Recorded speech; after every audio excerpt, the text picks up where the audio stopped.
Austin's looking for a three over Bolte. Bolte's going over Ross. Ooh, just misses it.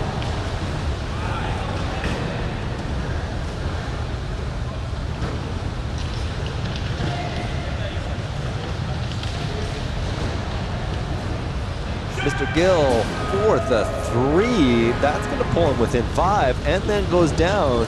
As Doc just, Bolte comes down and just puts it away for authority. Down to Carl. Carl's looking for Eric. Eric's got an angle shot and drills it. Much more Eric fashion. Could be a delay here if they did not let him get ball. I don't know. I think they gave him. That's a 5-point game. They did not give him a delay.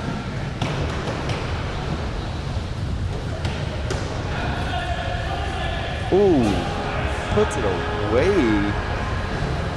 Over to Eric. Eric's looking back to Ian. Ian's not been in this game, but Ian's been hot in other games. We'll see.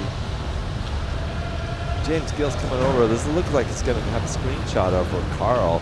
Carl's just sitting there waiting. James flips it back to Ian. Ian's making sure he's over the 3-point line. Under the backboard, not even close. Carl's going to go down and float now.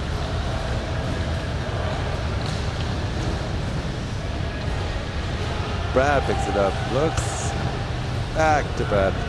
And he's got the screenshot over Ross. He's probably just wasting some time here because they're ahead by 7 points. Bolte's looking back over to Brad. Brad's just going to take the screenshot over to Ross. Ross is just sitting there. And Bolte just throws away. Eric is looking over to Carl. Carl's over to James. James is going to come in and got Bolte on him, sends him over to Ian. Ian may decide to look at this 3 here. He's got the 3, but over to Eric. Eric over to James. James is going to go back and I suspect look for the 3. Oh, but it's swatted by Bolte at the 3. And now he's just going to say, they're not going to college attention. As he complains about the refs, which I believe are Seattle refs. And over to Bolte. Bolte's going to look over to Brad. Brad's going to take his time here with, again, 7-point lead and 10 seconds left. Oh, just misses it. Eric takes the 3 quickly. Brad picks it up. He's going to take his time again. He's going to take his full 30 here.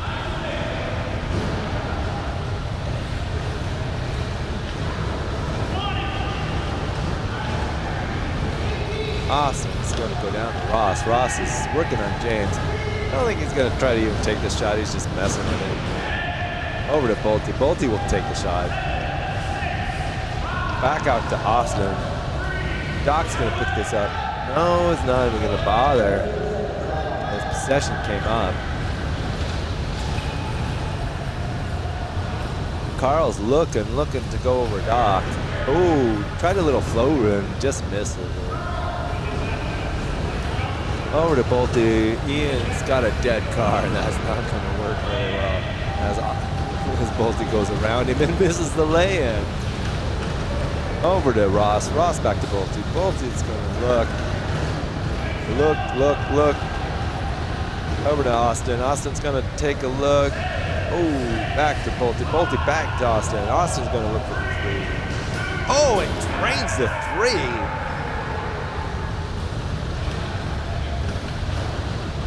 James is looking for the 3 in return, just misses it low.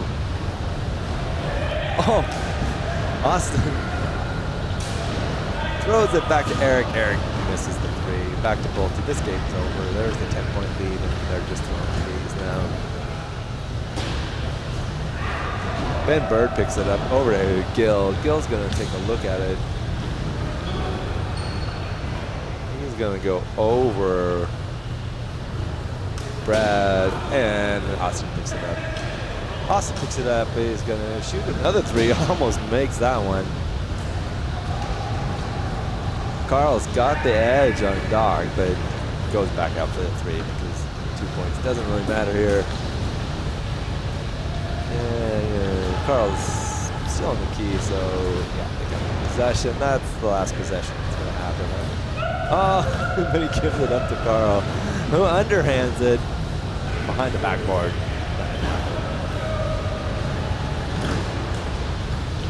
Brad will pick up the ball here, probably throw up a 3 for the fun of it. Skips it over to Ross. Ross is on Eric, and just misses it. And that there is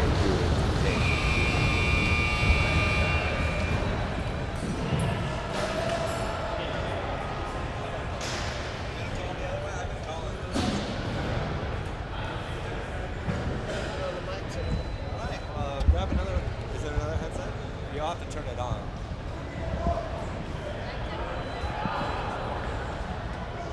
See it? Yeah, if you scoot down.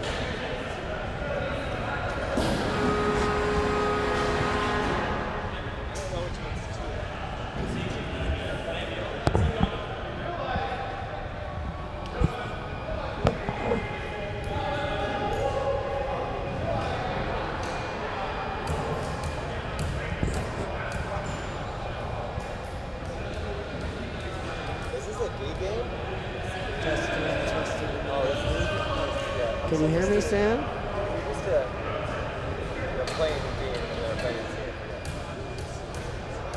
Awesome. Stanimal, can you hear me? I'm getting volume levels.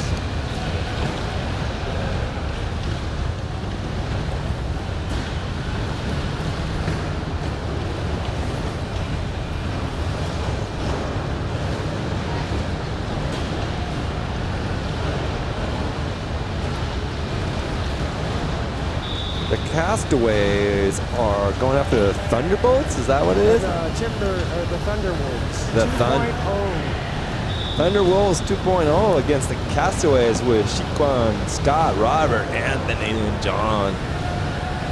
Thunderbolts then are... Thunderwolves? Yeah.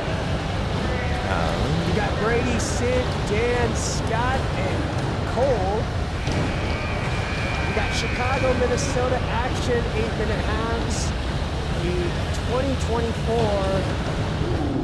WhirlyBall National Tournament in Vernon Hills, Chicago, Illinois. Looks like we're getting underway here. Red has acknowledged they are ready, and we are indeed underway. Chicago's going to start with the ball as they're in the red team, and Minnesota the black. John Alop calling for the ball. Nice wall Picks it up. pass.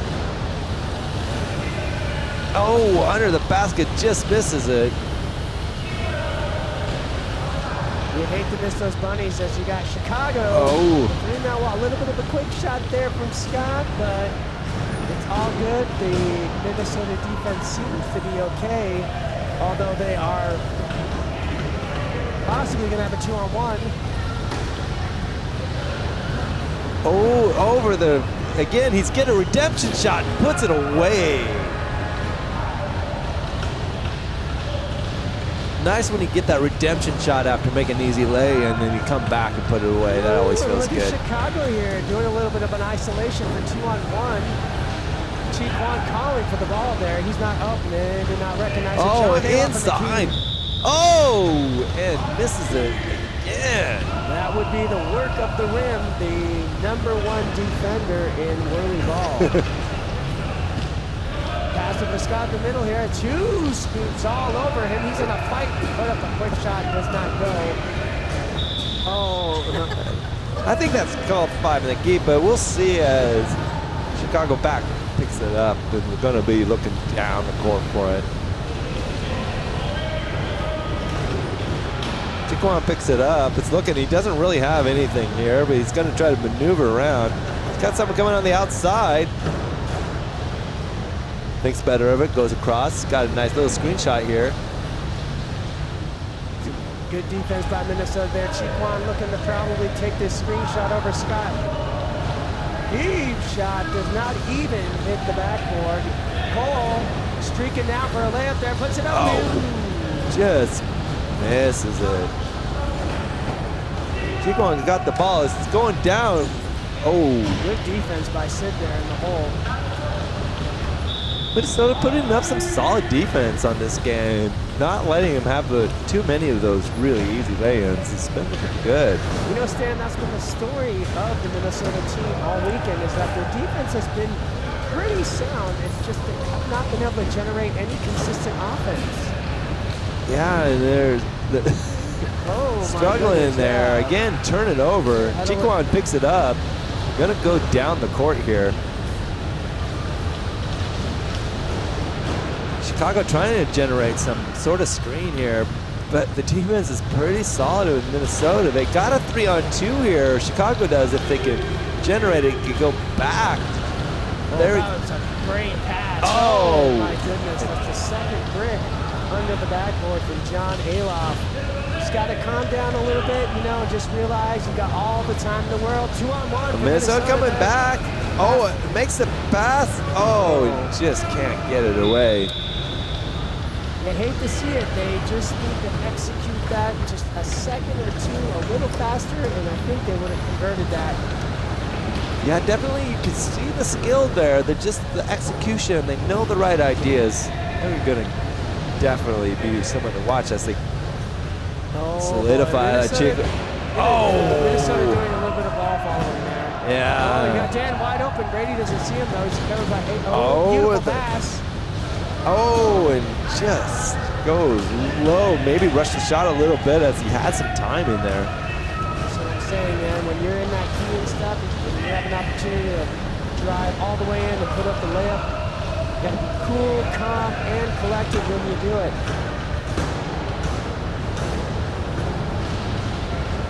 But here's another redemption shot if he could get it away, and he does it. I mean, I would say at this point, if my numbers are right, he's like 50% shooting. Yeah, missed a couple of layups, but that nice little redemption shot there, put it away with some authority. Minnesota back here trying to generate some offense here. Had some looks. Nice look here, a little bit high. Still Minnesota ball. They got 5 seconds left. Maybe they're going to have to throw it up there. Nothing happening as the clock expires. Chicon's going to pick it up. Chicago's got, not really, as Minnesota's picked up defense pretty well here. There's going to be a screenshot right here. Oh, look, no wedge opportunity. Oh. They're doing a little bit of double floating, it looks like. Minnesota's got the no wedge screenshot right there, but shoots a little bit low under the backboard. I would say that was a lot low, Stan. That's being nice. Oh, Chicago just messes up the little 3-on-2 they had going on there. Minnesota's looks like they got to pick that up.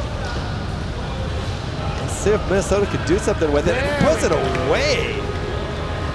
Man with first points of the game for Minnesota. A nice gap shot at the center here. Speaking of the center gap shots, no, it's going to go to the outside. Anthony with a no-go on the shot. We'll call that a wall pass. That was a little bit dramatic there. He's got the screenshot here. He's probably looking for it. Oh, it gets swatted by Minnesota. Big block by Scott. Chicon gets it back and puts it away. There's nothing more debilitating or demoralizing, rather. That's the better word. When you get a big block like that and then the opposition gets the ball back and they score. Minnesota's looking here to see if they can get another one. Just misses the, got a nice little quick shot there. Ooh, a near slash there by Glenn. That was attacking. Ooh, Sid might be beat. Chiquan doing a little bit of fancy driving there. He is a lefty. Oh. Some power blocking there. He is in the key. Oh, just misses it. It gets out of the key in time. Back to Chiquan, off the wall, we'll call it a pass. And over the backboard. Rocks the ropes.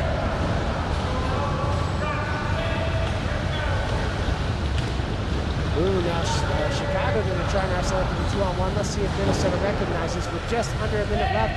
Minnesota, or rather Chicago, leading 8-2 in this first half of the season. Ooh, down with an opportunity. Puts it away. Cutting the lead by half. No, it's a 4-8 game. They're back in it. They can keep doing that. They'll catch up in this game. Chiquan gets his ball with 30 seconds left. They got it 15 in the possession. Minnesota will get another chance before the end of the half. If they can do something with that and be a 2-point lead at going in half would be really fantastic.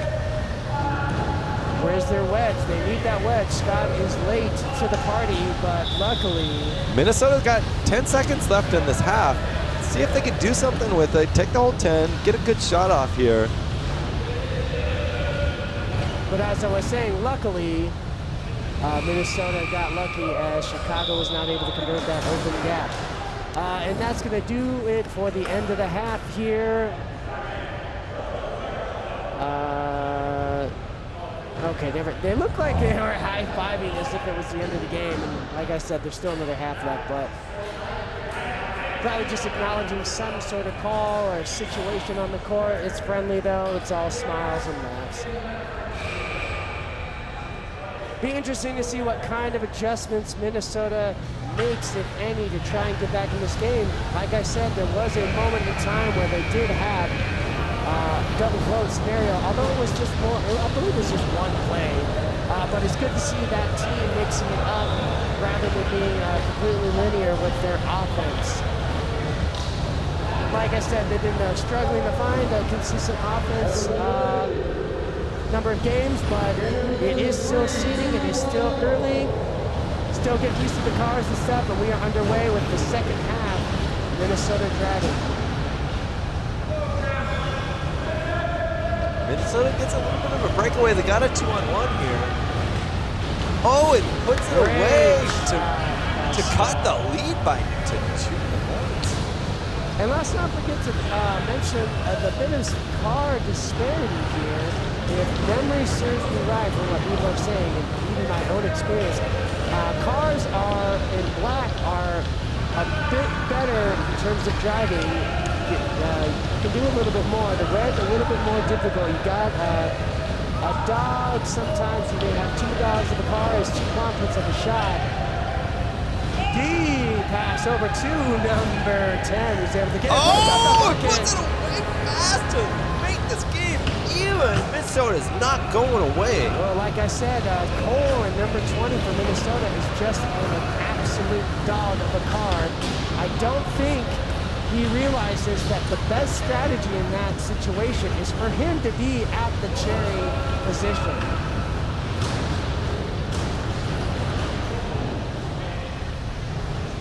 Ooh, Big Scott with his scoop up. Oh, and that's what happens when you try and shoot through McCarthy. He's going to give you the business. Deep pass down over to Anthony. Wide open here. Does not make Minnesota pay. Goes over to Minnesota. They got a screenshot there. He's looking. There's nothing going on. He needs to pass that off somewhere. Gets it away. Good decision to pass. They need a screenshot here. But Jamaico nose to nose. That puts it away to pull the lead.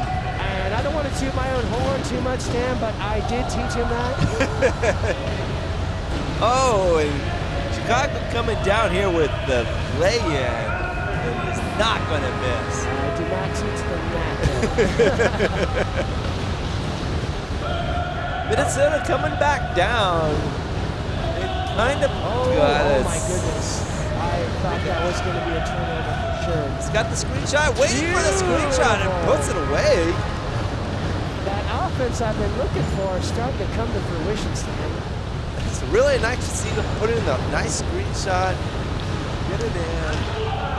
Chiquan's got the little fast car going in there. He's in the key. He's see if he can get out of the key before he got out of the key. Oh, look at that big scoop of Sid. It's terrifying. Makes the pass. The sharp angle under the basket just just not go in. Let's see if you see a shot here. Oh, with the big block. Chicago. Good job by Rob there. That's definitely a formidable defensive duo in Rob and Scott. Over to Dan for again another lay-in. Bam. He is not going to miss him here in the second half at all. But it is a tied game. Yeah, tied game. It is a good game. 4:30 left in the second half here. Scott's calling for the ball, but not much of anything. As he's going to have to do a one-on. Ooh, a 2-on-1 opportunity, maybe. Oh, Cole unable to corral that ball in. It's going to roll away advantageously for Chicago. Anthony calling for the ball there. Another 2-on-1. John Aloff driving in the key there.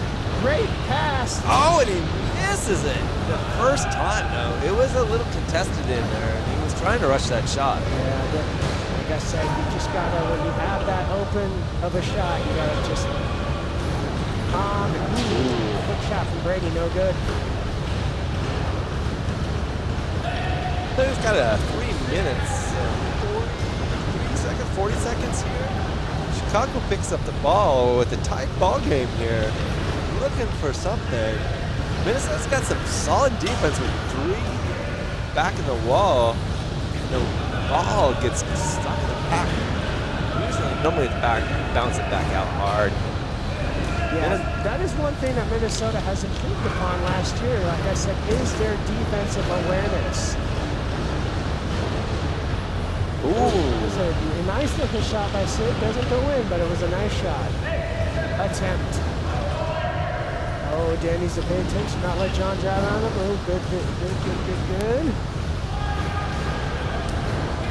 John with the possible screen. They're going to pass it off to Cheek One. He's got an open look. Oh, he thought he might have taken that open look instead. He's going to pass over to Anthony. He's in the key. 5 seconds left on the possession clock. Pass over to John Aloff, puts it up and hits absolutely nothing. Back down to Minnesota. Just missed the pass. Still a tied game with 2:30 left in this match.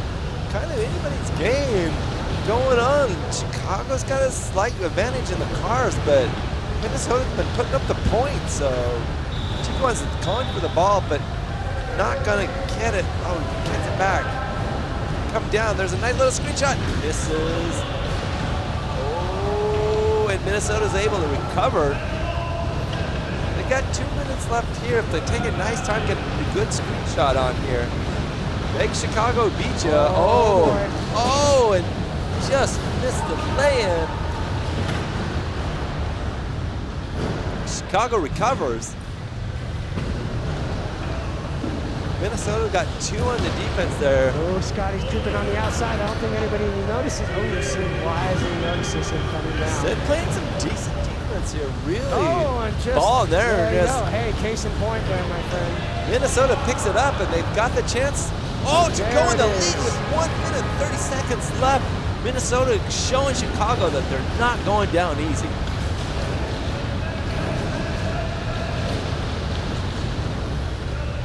Chicago gets the ball. Chicago with a little bit of a fast car here. Oh, right over down the middle to tie up the game at 14 with 1 minute, 12 seconds. Oh, and there he is in the key. He is in the key. That key should have been on long ago. Yeah. Okay, they called it. Key gets called. Chicago recovering with 57. Let's look at a little time management here, what they're going to do. I mean, you still need to score. Still need to score, but they could do 2-1 here if they can get this ball off. Oh, and they do. Beautiful tight angle layup for Cheek One. Oh, Scott really answering back for Minnesota there. They may get the ball back there. Oh, they're gonna hold on to it. They're not even gonna attempt to shoot it. That's good. Yeah, that is good. Fortunately. It's a tight battle there. Minnesota's showing some grit there. Almost pulling the win over Chicago there. Just missing. Yeah, they had a lead. Last opportunity. They had a lead for a second there. That's a beautiful move by John just to corner that ball to ensure Minnesota not get a last prayer shot. And that's going to do it. Castaways come away with this one, 16-14 against the Thunderwolves 2.0. The fist bumps. I see no handshakes or hugs, as Sully likes to say. Maybe we're reserving those for the actual tournament. Looks like coming up next, we have a Seattle C team versus the Minnesota team that just had played. Yeah, it's the Slammin' Salmon against the Minnesota Thunderwolves 2.0.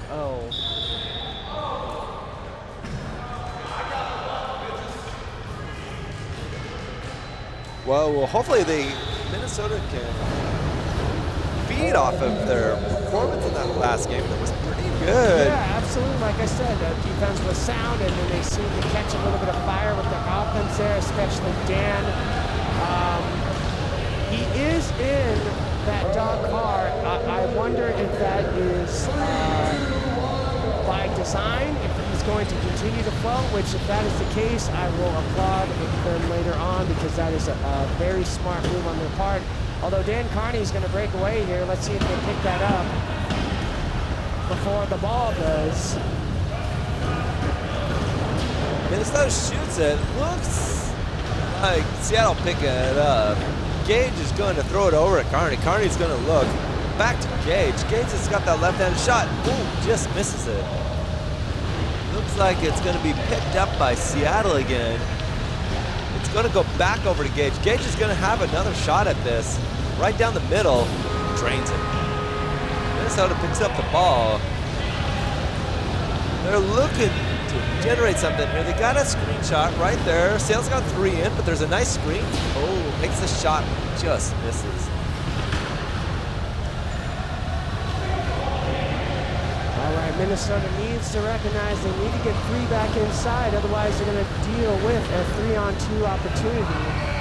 And they do. They got the 3 in. Jeff's going to... Jeff Jackson just puts it away. No screen needed there. Minnesota's looking to generate something here. Seattle's got a solid 4-man wall at their 3-point line. They drop a little bit. Carney's dropping in, giving them a chance. Minnesota throws up something over to Witt that's probably not going to happen. Gage looking for something. Looking for someone to come back, but... All right, looks like we were wondering if they were trying to do a little bit of double floating. Sid not coming back. He's calling for the ball there. Pass over. He's going to pass it over back right. open. Oh, nicely Beautifully done. executed. Perfectly executed. Yeah, I would be tapping the scoop too on that play. That was good. Good execution by those guys. 3-on-2 opportunity though. Oh, Gage is going to drive this in and put up the bucket. My goodness. You can't be over-celebrating too long. You got to keep your head in the game, get back on defense when that ball is up. Minnesota goes down. Seattle's got 3 in with the wedge. Got to figure out a way to rotate this around so they can get a screenshot. It looks like they do. Ooh. And then go back out. Oh, they took step 4 up though. 7 seconds left. That ball's got to go up soon. 3, 2, and just over the shoulder and throw it up. So they can get back on defense. Jeff Jackson just misses it. Maybe a rim there. Yeah, when these Seattle guys put up that ball, if they miss, it ain't by much.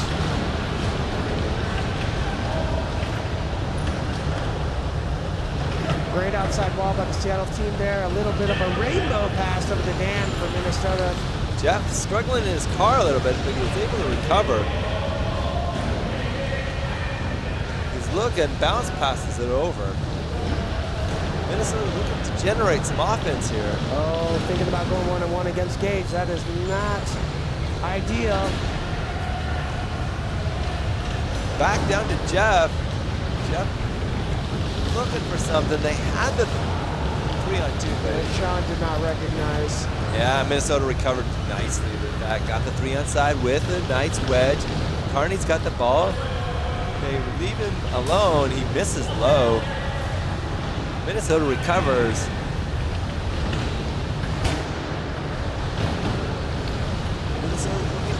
Seattle's got a solid wall up there, 3-point line again. Really hard to break that. Trying to go over to DeWitt, probably not going to happen as he shoots low. Right. I mean, he definitely, like I said, I tried to tell him he's got to reverse and go nose to nose. With a little reverse gauge, puts it away. Doesn't matter how much reverse and nose to nose you go on that. That ball was just going in. All right, Minnesota rushing things a little bit here. A little bit desperate. Oh, they got it. Oh, my goodness. Oh, Gage on the other side, showing some diversity there with his shot. Shooting from both sides.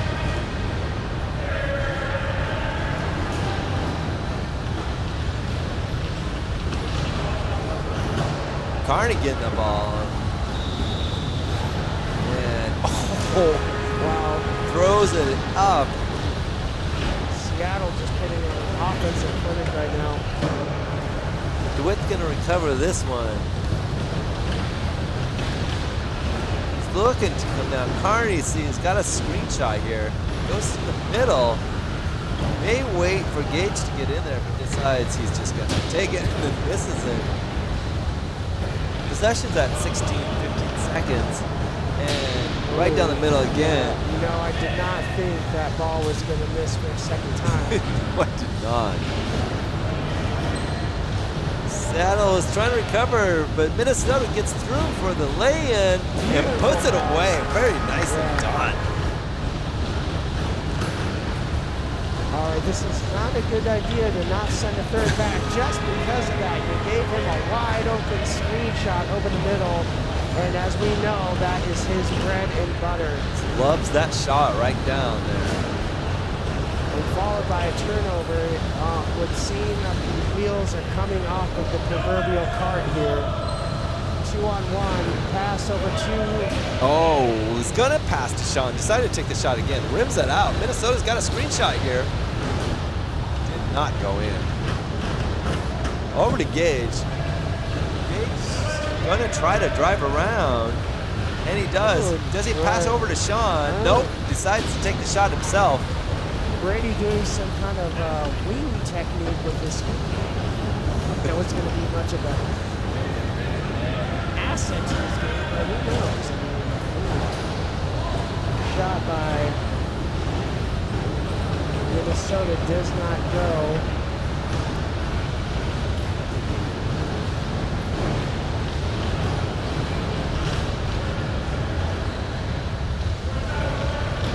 As we have a potential 3-on-2 unless Sid beats him, and he does. Luckily, he's in a fast enough car. That 0 car in black has been a speedster board today.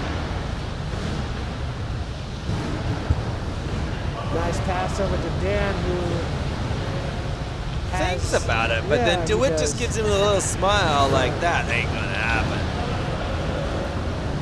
Seattle with a potential 4-man wall. They got a 3-man wall, but Sean opts to stay back at Cherry.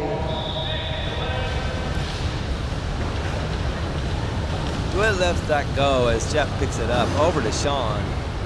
Minnesota does have the 3 inside. Very nice. Oh, Kearney was going in. And Gage is looking outside. He's gonna pass it. Let's see if they recognize the clock. With 1 second left, puts it up, and that is the end of the half. Yeah, 4-14 Seattle. Yeah, it would seem that offensive momentum they had in the last game, Minnesota has not quite found it for this one.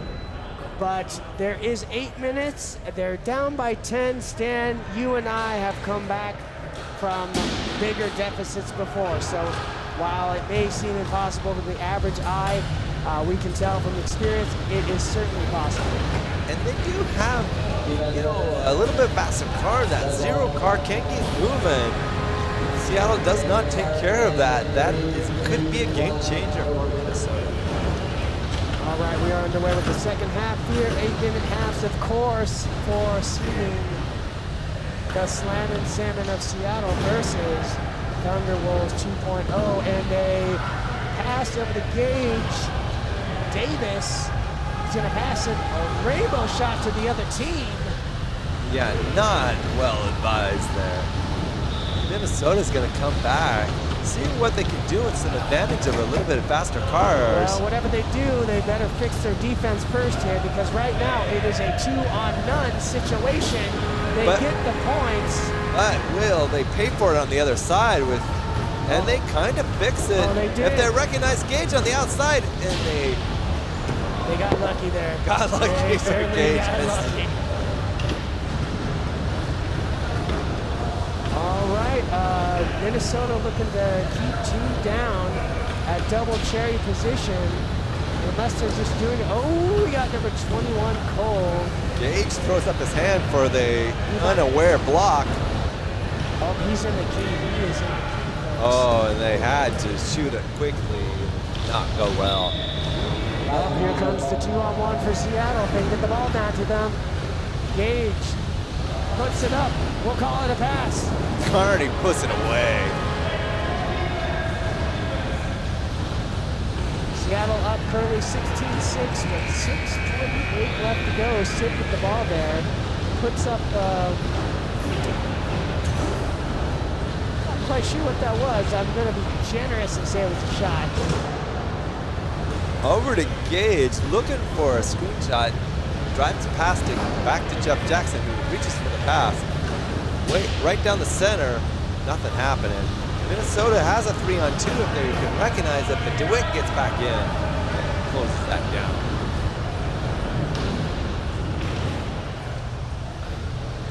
All right, they need to generate a screenshot here. That was just a bit rushed. Minnesota doing a good job at recognizing that they need to get back on defense. Jeff Jackson looking over. He's got the screenshot there over Carney, and he drives past it because he thought he had a little bit of a window to get a layup, but oh, good thing Dan was paying attention. 8 seconds left in the possession clock here. He's got to turn and burn. He's got 5, 4, 3, and oh, misses the backboard. Yeah, from this angle, it almost looks like that might have gone in, but like you said, then you hear absolutely nothing. Minnesota comes back down. They got an opportunity, but they did go with 4, which they're going to have to fix as Jeff Jackson picks off that 4th person. That's a great recognition by Brady there that Seattle was trying to isolate for a 2-on-1. He came back, made sure that defense was set before that ball went up. Great recognition from Minnesota there. Not so much in that instance. They needed that wedge to take out Gage from that play. A little bit of sloppy ball movement there. We got a turnover committed by Minnesota.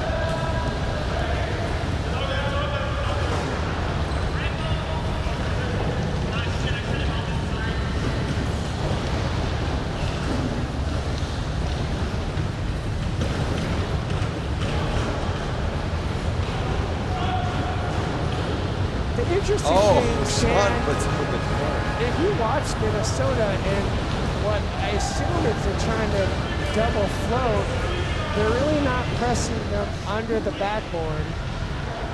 Yeah. And they're almost like driving away from each other a little bit too much.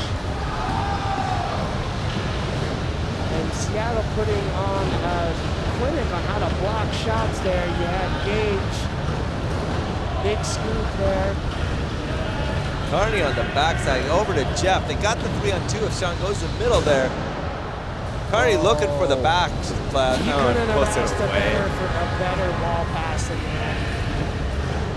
Minnesota's got the 2 for it. Are they going to get blocked by the 2 large men there with arms up? Just, and he puts it away over him. There's a little bit of of Oh, nicely done. good, clean fun between Gage and Dan there. A little bit of juking with the arms. And Dan got the better of him there. Great shot there. Jeff Dagger looking for the screenshot. Puts it away right over Carney. Speaking of great shots. Jeff Jackson trying to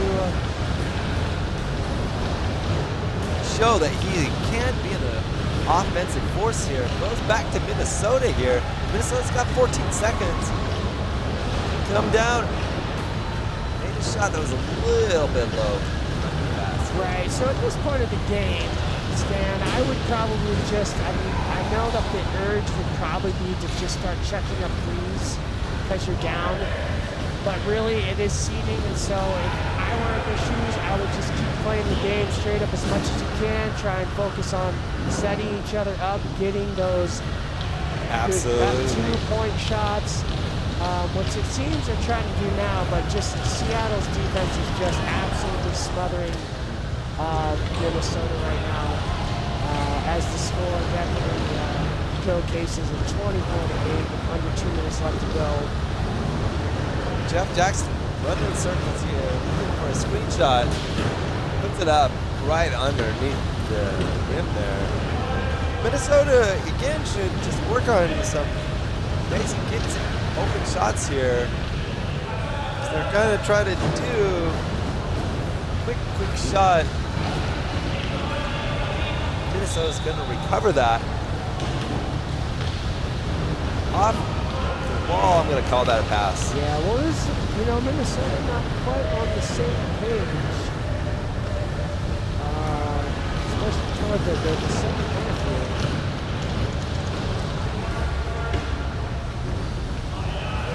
Well, we're coming up on 1 minute left in this game here.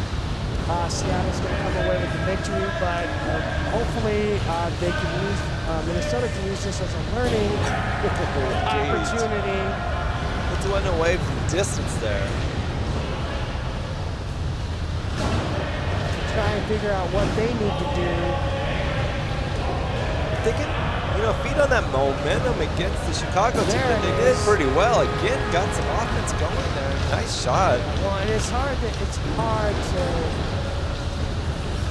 and downright near impossible to beat a team the caliber of Seattle when you have only one person. I believe, I'm almost certain that Dan has scored all of his team's points.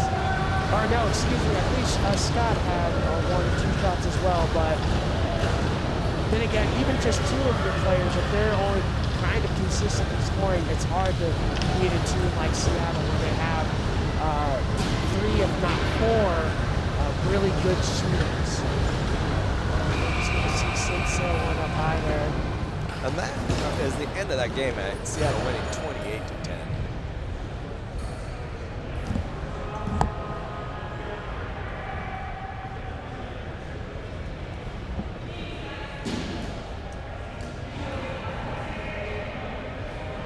Are you?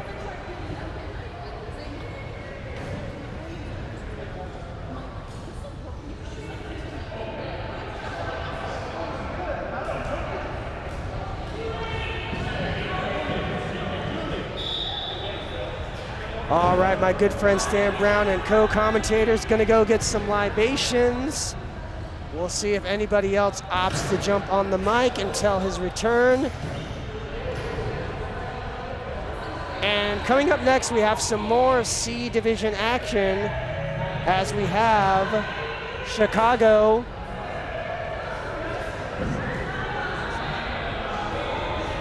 I have my good friend Justin Zarinkis here, whose mom happens to be playing on the team, and I was waiting for him to cue me with the team name, and he did not.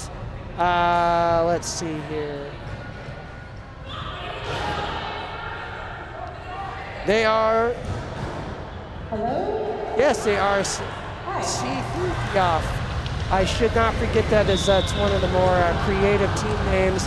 In fact, I actually have not had an opportunity to find out what the inspiration behind that name is, but we have several more days of WhirlyBall action for me to find out. And going up against them, we have Seattle last-minute legends.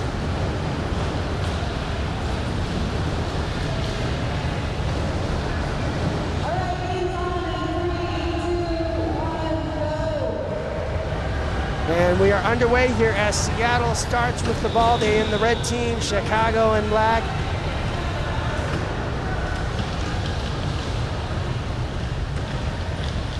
Now this is an interesting matchup. You have both teams with players from different centers, as St. Louis's Dalton Long for Chicago, and then you have for Seattle a number of players from across the country. You have Phil Kennedy, a current Texas resident, although he previously was Seattle for a long time.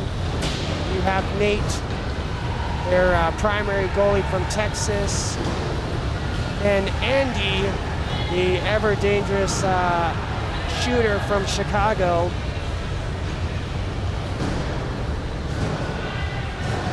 Andy looking for a shot there, misses the gap. It was a couple inches from the goal there.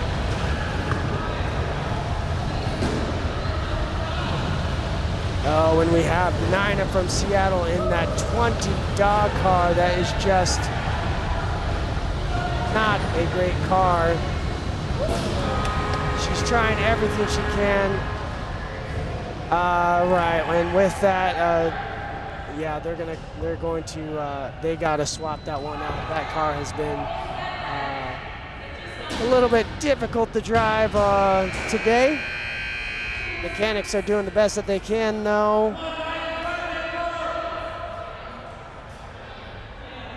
Nina showing her frustration, and rightfully so. Like I said, that car has been a thorn in a number of player sides today. And when you weigh $1.0 like Nina, it's very difficult to drive a dog car like that there. So let's see what the mechanics opt to do and what they're going to trade it out with. I mean, there is stoppage of the game, so I'm assuming they got to figure out a different car to bring out. And there's the mechanic there. He's going to come out. I assume he's going to push this car back to the maintenance room.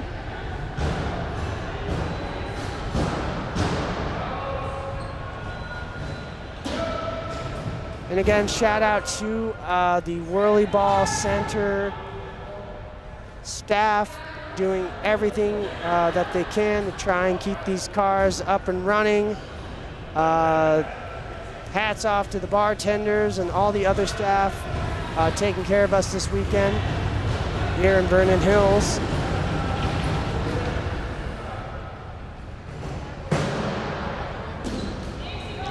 So for these teams, Seattle, the primary offensive player, with no surprise, would be Andy Howitson. He has got a laser beam of a shot. And of course, Nina and Lee from Seattle are just almost as effective as Andy there. And then in Chicago, you have a number of offensive weapons there, notably Dalton Long from St. Louis, who has a laser shot of his own. Tracy Zarinkis, who's playing injured, as she gives me the heart signal from there. But yeah, she broke her finger earlier this week, and she's toughing it out there. She's got a little tennis ball on that handle to try and help deal with the pain and the wear and tear of the finger.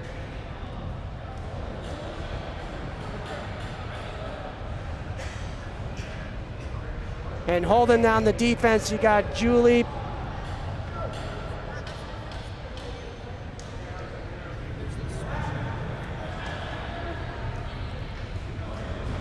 And of course you have Jay and Teresa, who can do it all as well. Very well-rounded team on both sides of the court. So this game should be very close and interesting.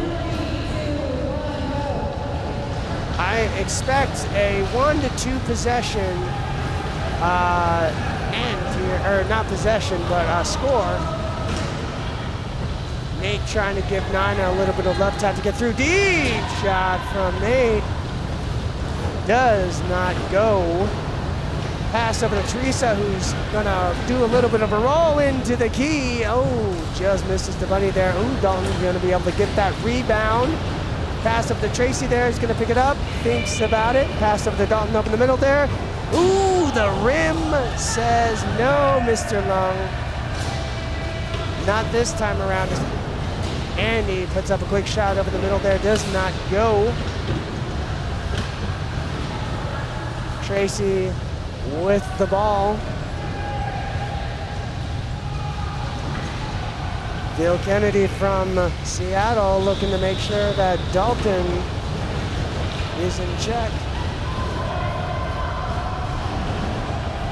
Looks like, they have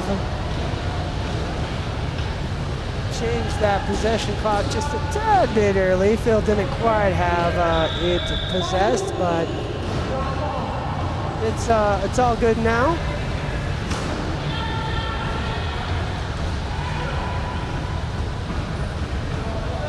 Chicago in the lead, 2-0 with just shy over 5 minutes in this first half of seeding.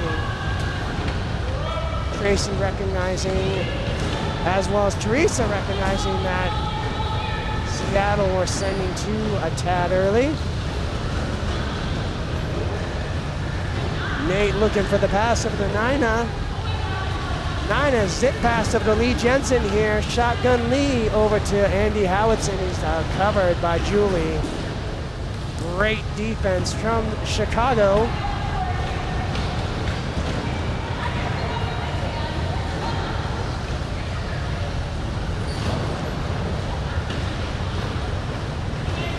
Seattle with the three-man wall on the inside, but more like a triangle there, but we'll call it a wall. Either way, it's very effective at this point. Dalton puts up the shot. This is a little bit too high there. Phil Kennedy with the ball.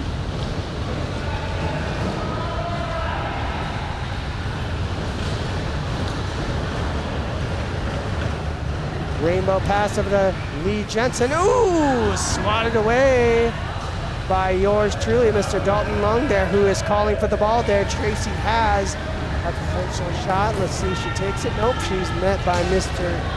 Jensen there. Pass over to Jay Hesh there, who's covered by Mr. Kennedy. Oh, and Lee gets a piece of that ball for Seattle there. It looks like it's going to be a turnover as Nate looks to corral that ball. Tight, low-scoring game as Chicago still leads this 2-0 there. Seattle still looking to generate their first points. High pass to Nina. She wasn't quite happy with that, but no harm, no foul, as I like to say there. Julie playing some tough defense, scoop high in the sky there. Deep shot by Andy.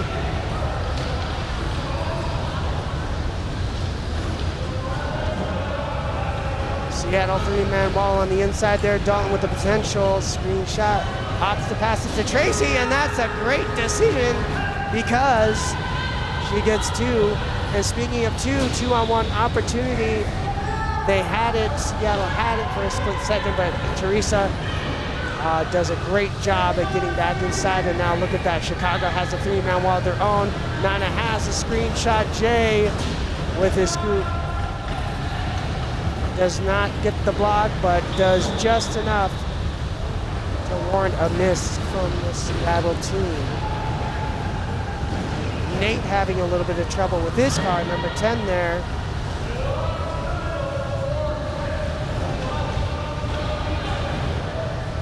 Chicago up now 4-0. Dalton with a shot.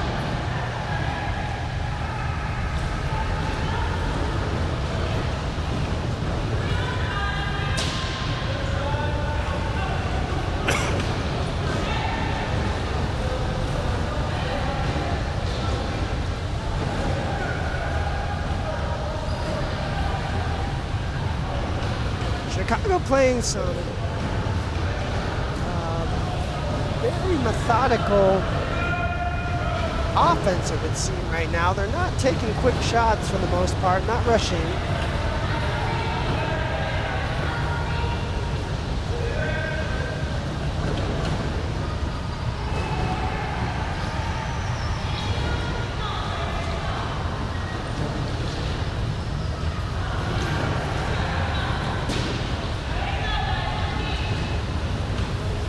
Coming up under a minute here, Chicago has possession. Pass over to Treese on the outside there, looking to pass over to Julie. Oh, she was not quite ready for that. Phil Kennedy threatening on the outside there, it's gonna put it up. Oh, no good.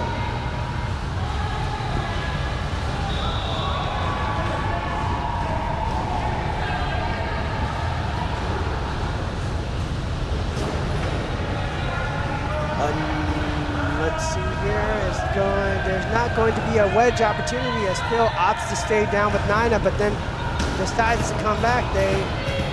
Phil trying to get inside. Let's see if they recognize the clock here. Dalton does, he's gonna pass it over to Tracy. She's gonna have to put up the shot there. Oh, and a beautiful shot from Mrs. Darinkis. 5 seconds on the 0.5 rather seconds on the shot clock there, or the game clock. Seattle not able to try and answer that beautiful shot by Chicago as they go into the half with a 6-0 lead. This Seattle team is more than capable of putting up points. They just got to get that first shot up. And once they do, I'm sure I'm not sure, I'm absolutely, no wait, yeah, I'm 100% sure that is definitely a possibility.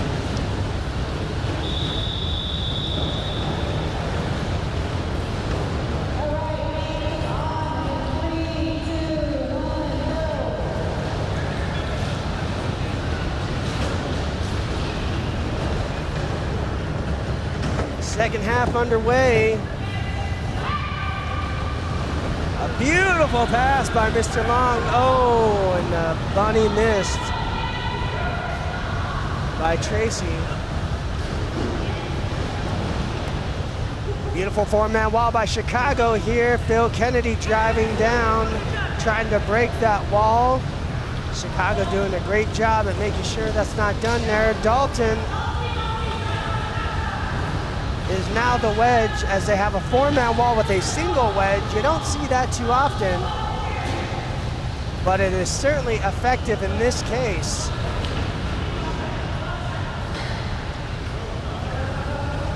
Nina and Andrew, his last name's Howison, so for some reason Howard came to my mind. Shout out to my good friend Mr. Howard Davis though from Michigan. If you are watching, we miss you, sir.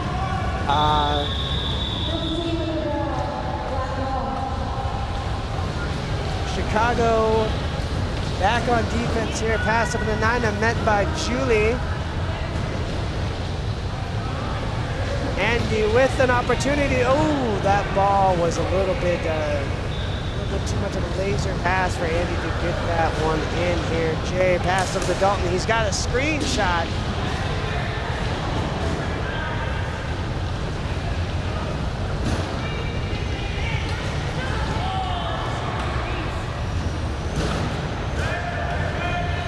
Nina doing everything she can to get that car working there, and there it goes. Thinking about shooting it. Ooh, misses just low.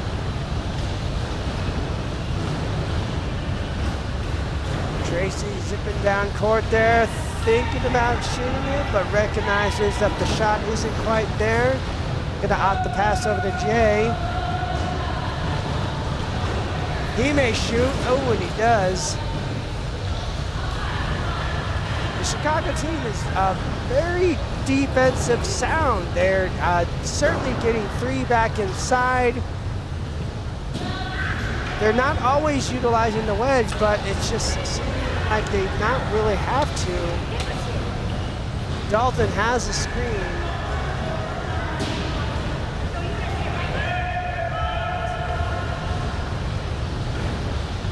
5:15 left to go in this second half as Phil Kennedy finally scores for the Seattle team and puts them up. Well, does not put them up, but they have now 2 points. They're down by 4. Teresa calling for the ball, who is now in the key there.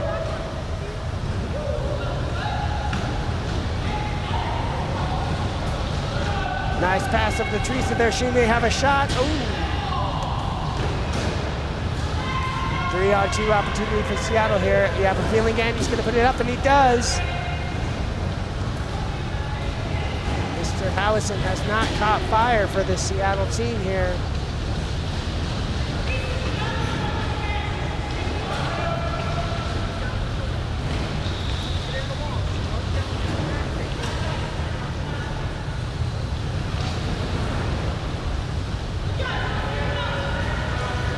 Oh, big block from Julie, and she gives Mr. Kennedy the business there.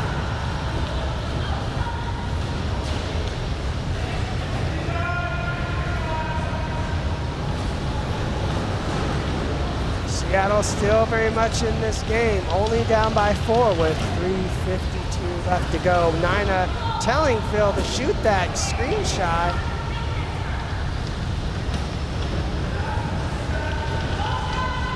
As we have Seattle playing a bit of a 2-2 defense here.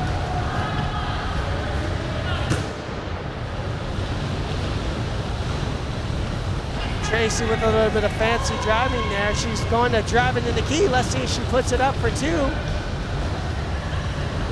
Instead, the ball falls out of her scoop. She's having good fun. She's laughing it off.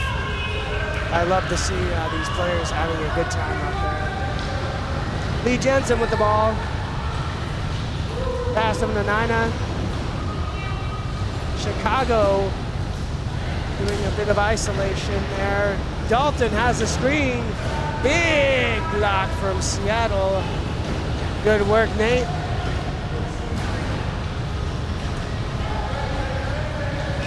I see a little bit of frustration from the Seattle players as they are down 8-2 here.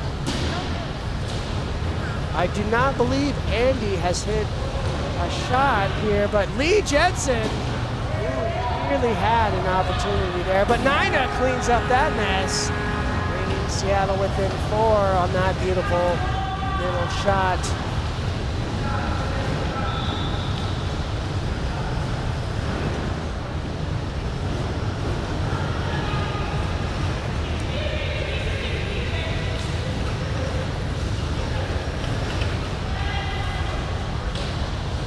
If it's by design or not, but Chicago seems to kind of slow things down there. Ooh, zip shot from Jay.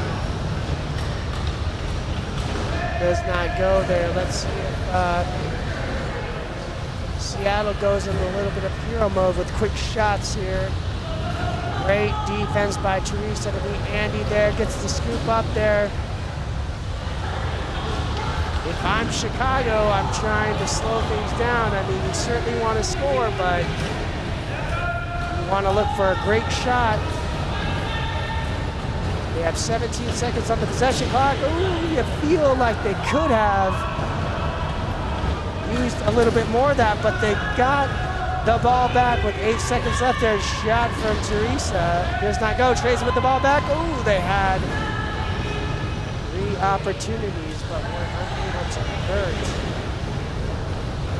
Coming up on a minute there, Seattle must score 2 points here or it's game over.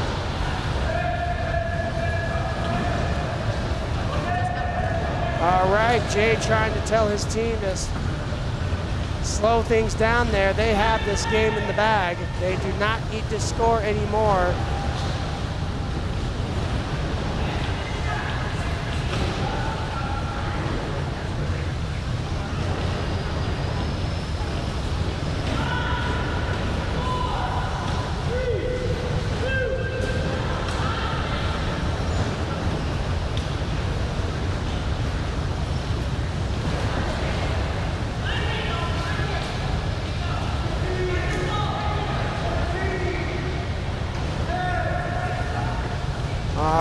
Let's see if they're going to get a last second set of points here.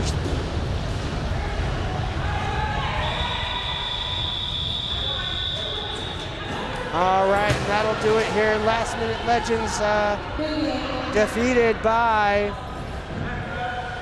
the C3POF team of Chicago.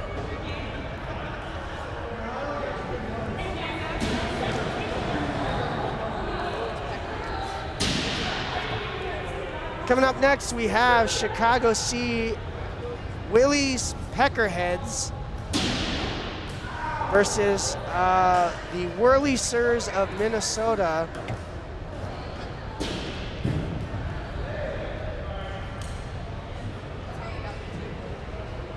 I've been told that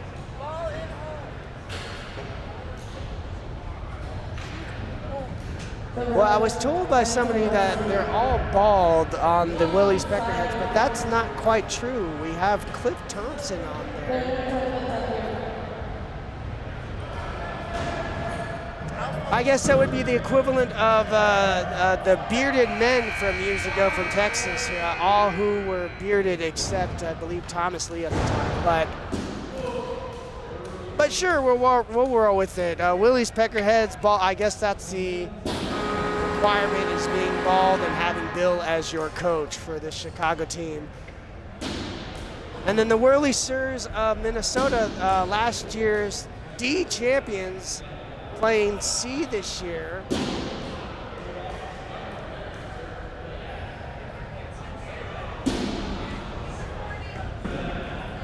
I believe that they're waiting on some spotters. Well, they got a spotter there. Somebody, a board operator, it would seem.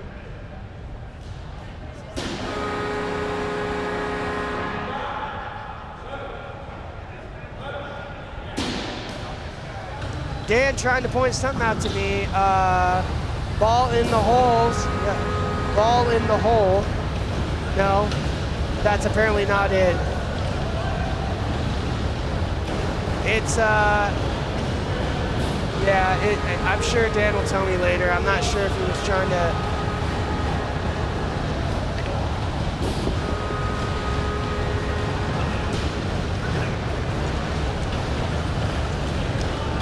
He might have been asking for Noah, maybe. I don't know.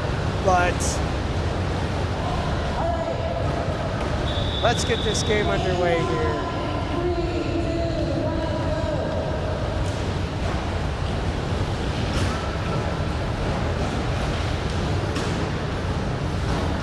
Ooh, a big bump from Walter to start this game off here. He's trying to get his red team through. Cliff Thompson, ooh, nearly gets two.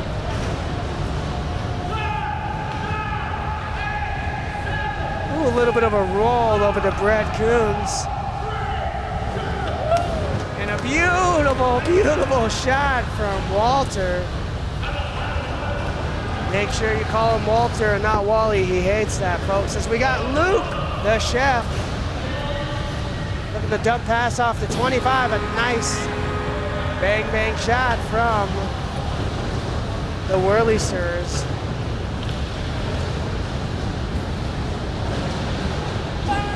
Look at that, and an answer shot by Mr. Walter Smith. Let's see, we're gonna see a little bit of a race shot. Oh no, we're gonna see Minnesota 5 in the key. Walter charging down there like a man on a mission there. He's gonna pass over to Dan Doherty of Dan Doherty Scoop. Pass over to Walter, a little bit of a zip there. Langenfeld on the outside.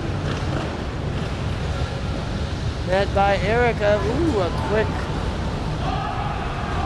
shot there in the key. Big block from Minnesota.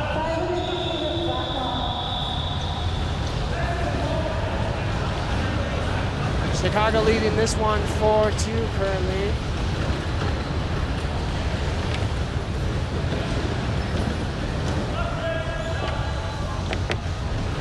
Beautiful wall by the Chicago team there. Dan may opt to go and float, and he does. He breaks away for it. Chicago doing a beautiful job at recognizing they have to drop 3 inside.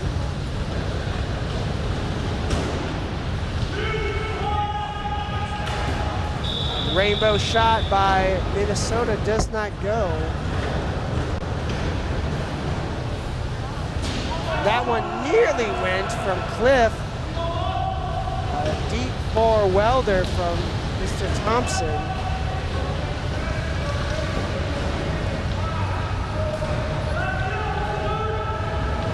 Minnesota looking for some kind of penalty there, but I didn't see much of anything. It was just good defense by Chicago.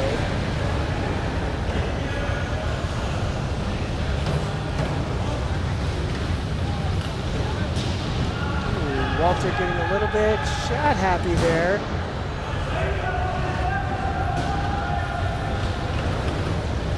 As is Minnesota, they're taking some quick shots.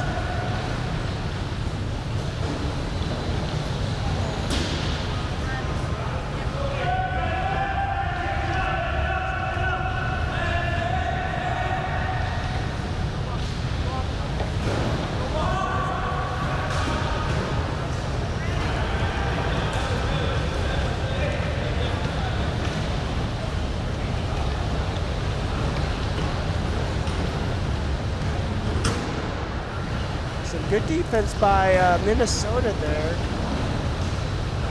John playing that wedge position, although Cliff is going to sneak by Luke, it looks like.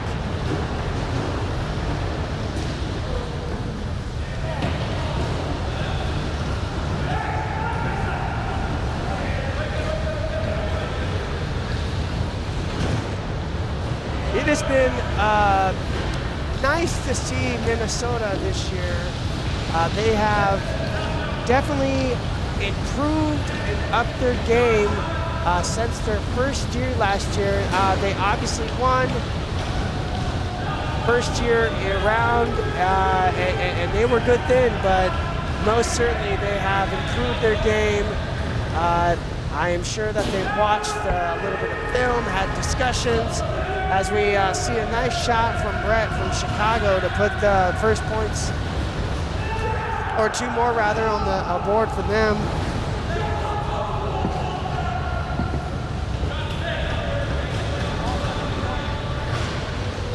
Looks like we may have a ball stuck in the corner. All right, 30 possession there. I don't know if they...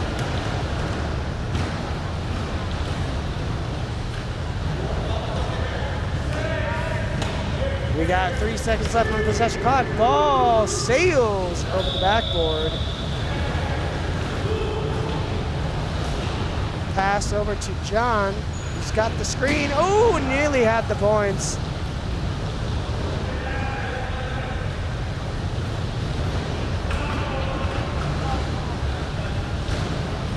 Walter doing a little bit of a razzle-dazzle driving. Ooh, a good power block in the behind. Oh, and he does not make Minnesota pay.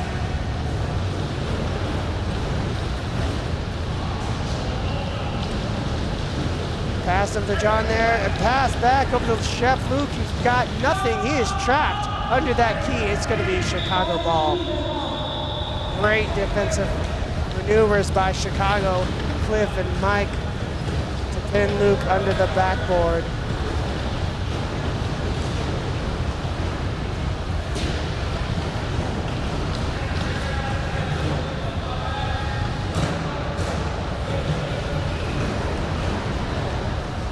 It's something you'll see with a lot of these seats is that they will get the ball and they will go and try and take a quick shot first look because they've got a potential screen or potential 3-on-2,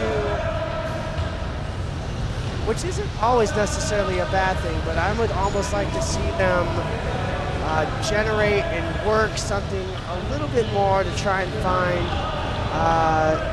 or not even find, that's the wrong term, to create a good shot rather than look for that shot there, as Walter just stretches out for that loose ball.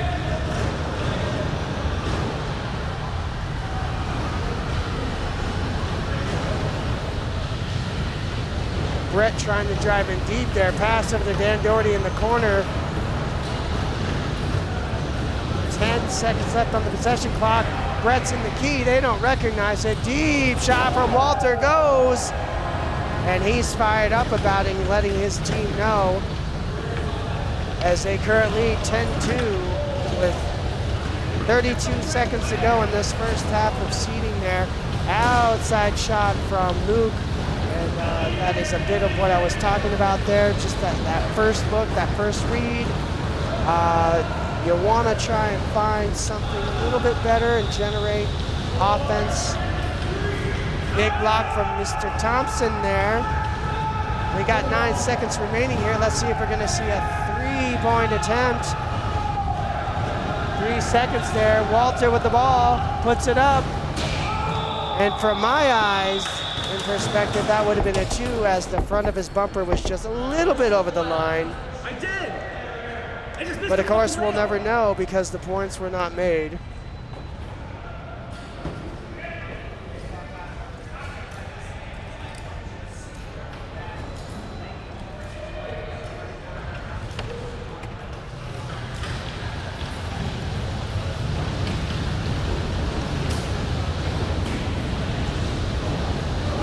All right, let's see what kind of adjustments these Whirly Sirs are going to make.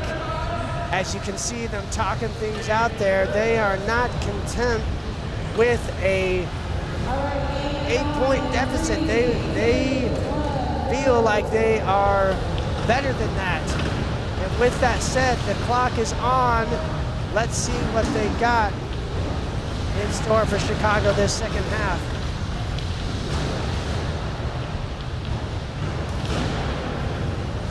Dan Doherty sneaking behind the defense there.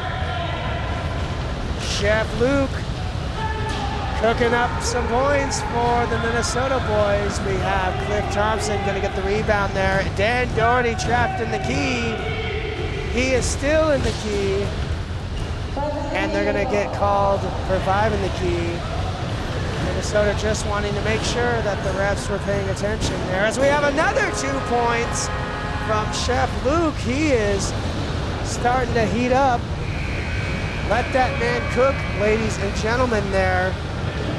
Minnesota doing with, ooh, a beautiful shot from Chicago there. Minnesota might be doing a little bit of double float action there. Luke, quick shot. You hit 2 in a row, why not try and make that a 3rd?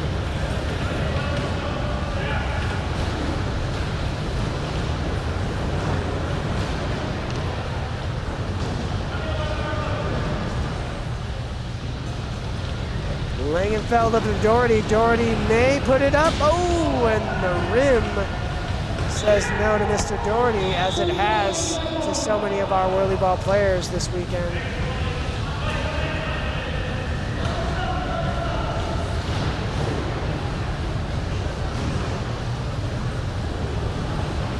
It seems like, aside from those first couple possessions here, Minnesota is starting to slow things down just a tad.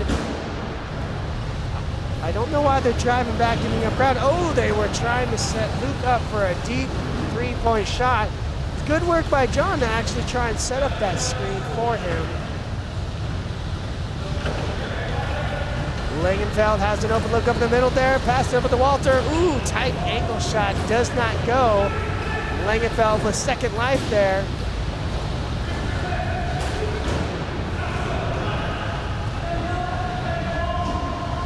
Minnesota has a 3-on-2 opportunity. Let's see if they recognize it. Pass over the left-hand side. Puts up the points. Nicely done by the Whirly Sirs. But on the other end of it, we have Chicago isolating for a 2-on-1. But Luke wisely gets back inside. Let's see if they can get a 3rd in. Or Chicago will punish with the 3-on-2 of their own. Ooh, and Walter tries to zip a quick forehand.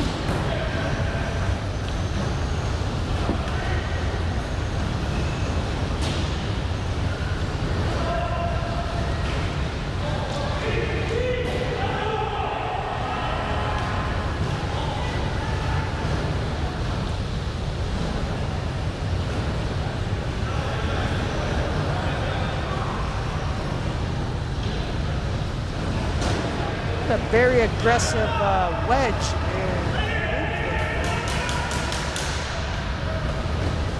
And followed up by a beautiful shot. He's fired up. He's letting his team know it. You can see the intensity that he plays with. And speaking of intensity, and it's a great shot by Walter Smith. Oh, he might have been a little bit too amped up there as he messes up that opportunity. He causes a turnover for his team there. Oh, and speaking of turnovers, looks like Chicago's about to commit one themselves. Luke trying to direct traffic there. Pass over to number 14 in the key there. Pass back to Luke over to the left-hand side. Puts it up. No bueno, no shot. That was some good ball movement by those WhirlySirs, but they were not able to capitalize off of that fancy ball work there as Dan Doherty's gonna creep in the middle and get denied by the rim for a second time this game.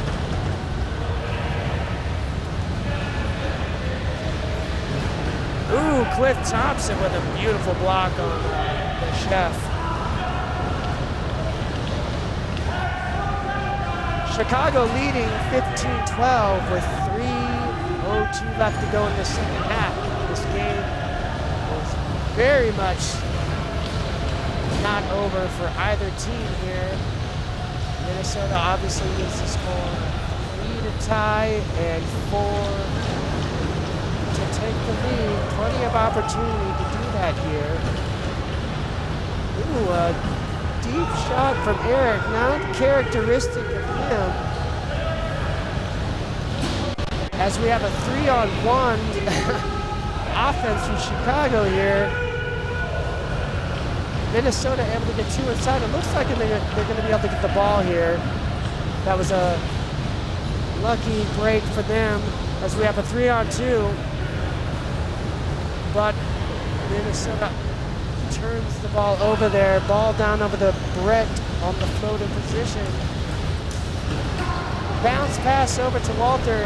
And ladies and gentlemen, that's why I'm not a big fan of it. But I am a fan of scoring points like that. A beautiful shot from Mr. Thompson over in the middle.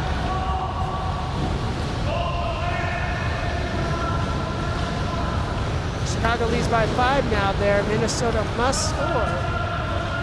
And they do to bring their team within 3 for the tie.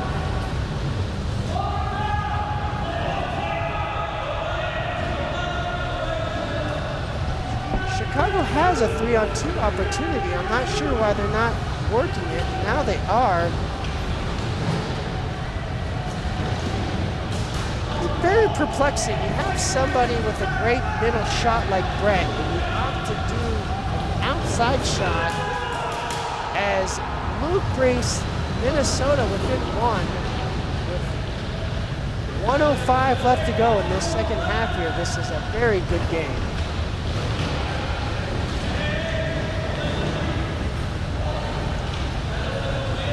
Let's see what Chicago does with the ball here.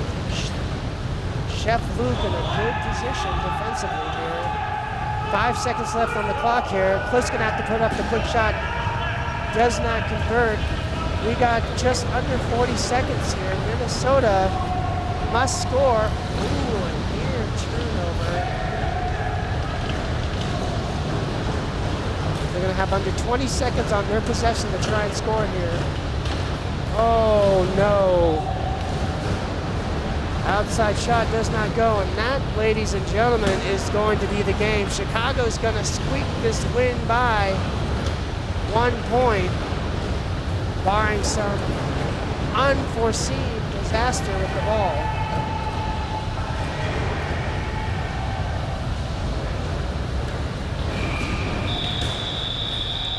Great job by both teams. Minnesota WhirlySirs and the Willys Peckerheads of Chicago.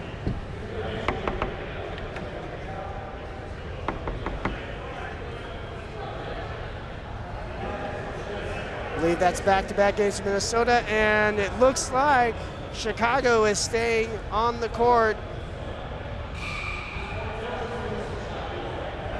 And because I'm not looking at the schedule, if I was a betting man, I would almost absurdly say that it was a Cleveland team coming out. I'm just kidding, I saw them coming out. We got the Steamers of Cleveland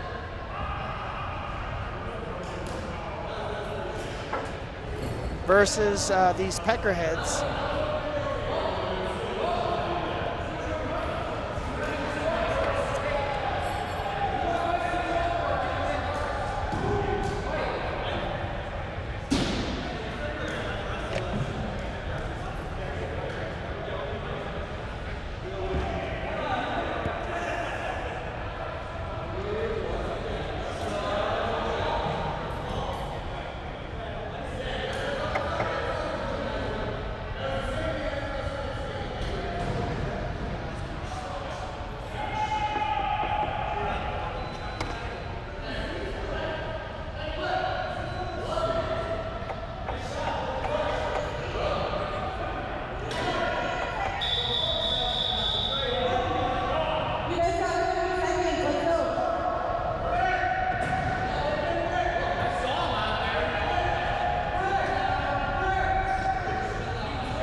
All right, Steve Oath, the ambassador, back on to commentate another game as we have the Cleveland Steamers in red.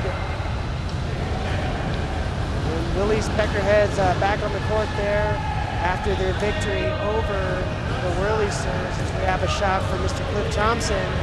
Sails over the backboard. I do apologize in advance. I do not know all of the Cleveland players. Of course, I do know Rick, number 2, the Cleveland owner, or the previous Cleveland owner.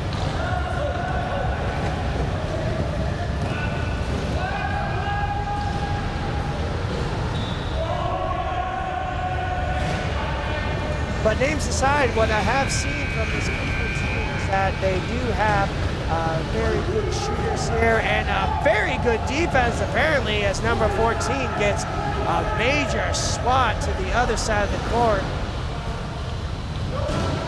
Talk about playing with a little fire and intensity there. A good 3-man wall on the inside, number 12 wedging. As you got Dan Doherty looking for that screenshot, and he converts. A beautiful shot there to put Chicago on the board.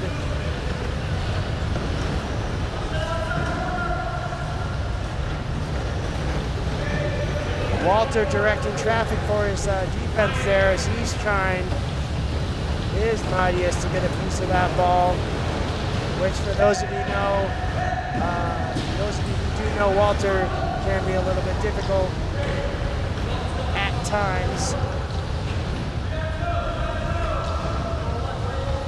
Dan trying to hold that bumper, enough for Walter to get by. Instead, he ends up getting the points himself, and that's probably the better option anyways, as he was over the middle there. Quick ball movement from Walter over the Mike. Mike's gonna bump Dan here. He may opt to take the screen, although he's got plenty of time there. You got Brett on the outside though. Let's see if Cleveland is sleeping.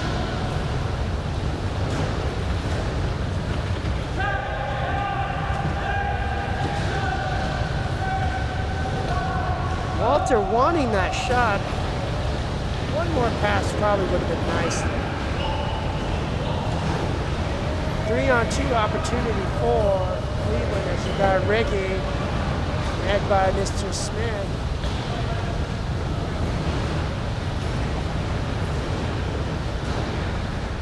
Ricky looking for somebody to get the ball to. Beautiful shot by number 24. And like I said, apologies in advance. I don't know the names of these players. So Cleveland, if you happen to listen to this, I will try and come find you and introduce myself and try and remember your names. That way, if I do end up commentating your names, I will know, and just the fact of the matter, get to know you individuals anyways. I do know a number of you are the owners of the center now, so I know you played last year, so thank you for coming again this year. It means a lot. Back to the game though, you got Ricky looking for a deep 3 points. That one looked good. Some stout defense by the Chicago team.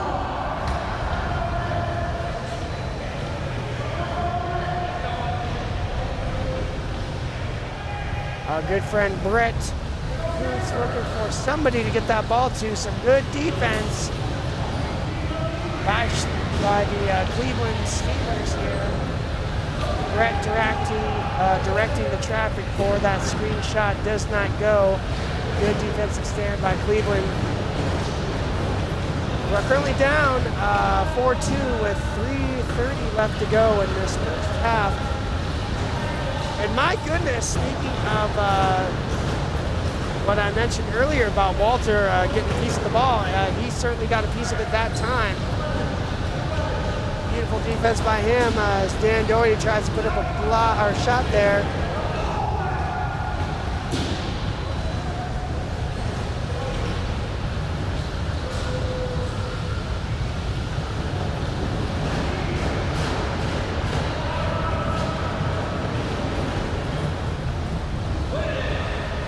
Number 12 misses just to the right.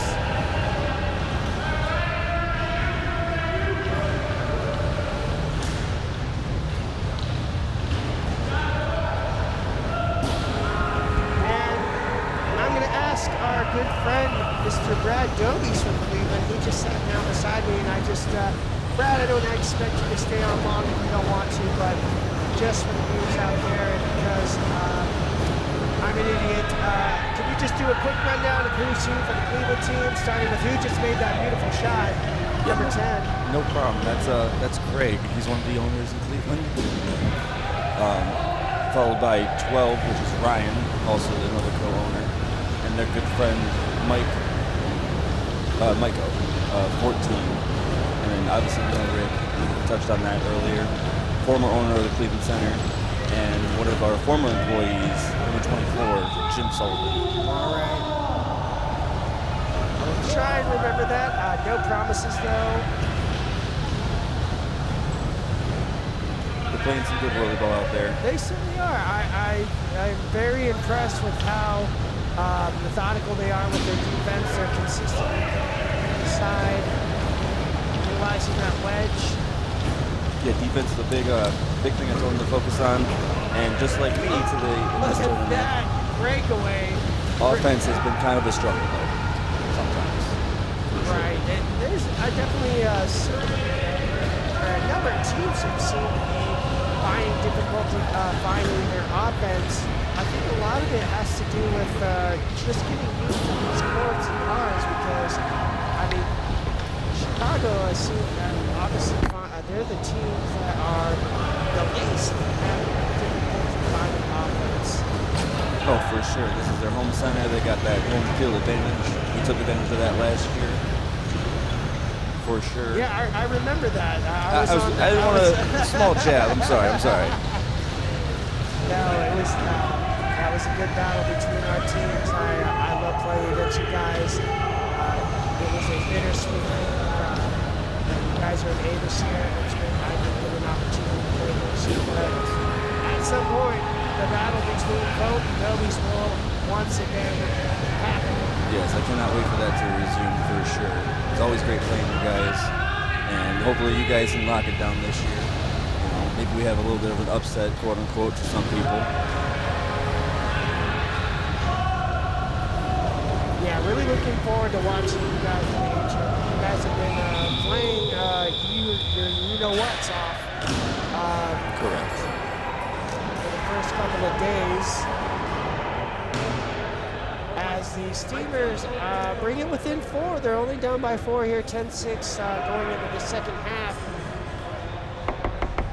I don't think they really need to change too much here. You know, I think it was just, like I've said about a couple of these other teams, it's just about finding that catching fire for offense.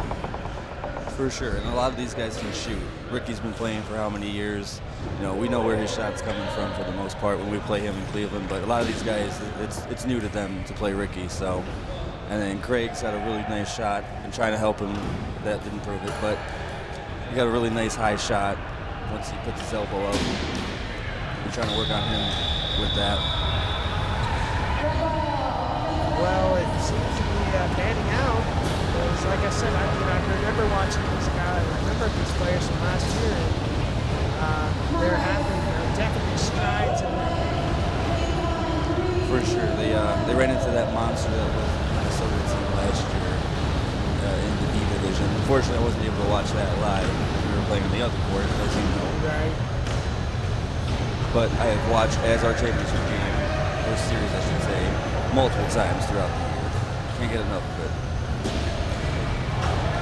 That's like me going back to 2019 and my championship where we had to beat Texas twice. Absolutely. I've watched that before too because you guys played really well there at your own home center and you guys were just spot on constantly. I mean, I think those games were the epitome of catching fire, especially Raphael that year. He just could not be stopped. So often, I believe John Weber even started catching fire too and held down that defense for you guys. He certainly did. I mean, him and Mike Econ. Yeah, it was a thing that he did that year. But back to this game, we got Walter putting up a shot on the outside that does not go.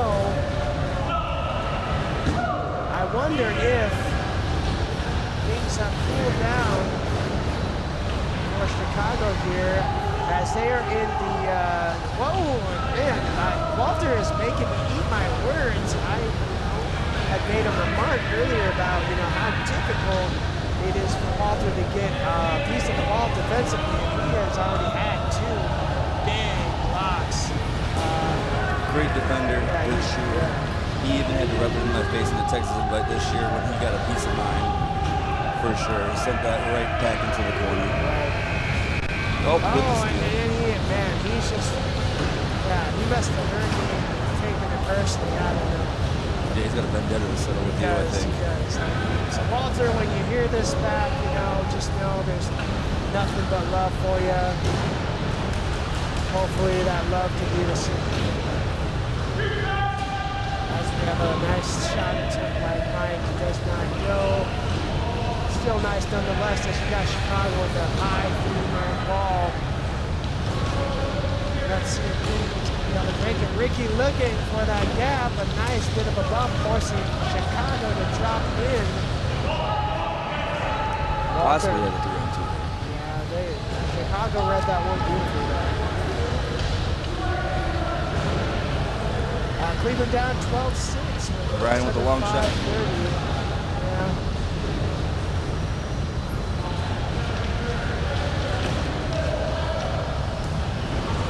Nice block by Jim right there. He would seem to be the primary defender for this team. He kind of wants to play everywhere with this team. It seems to be either Craig or Ryan are going to be one of the pickers, and then Jim has been a solid man sitting back there in the hole this tournament for sure.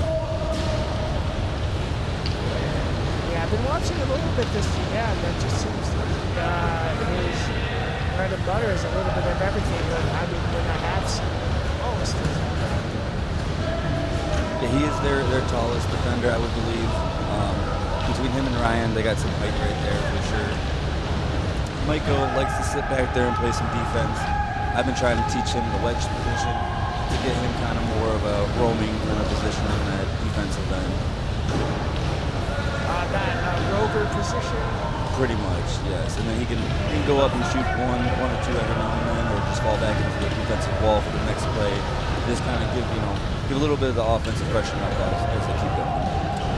There he goes. Look at, like you were saying, he's trying to go. He's trying to get Ricky to go back, but luckily, number one recognized. Nice block. And speaking of recognition there, great block to save the Cleveland D from letting them get Chicago a layup.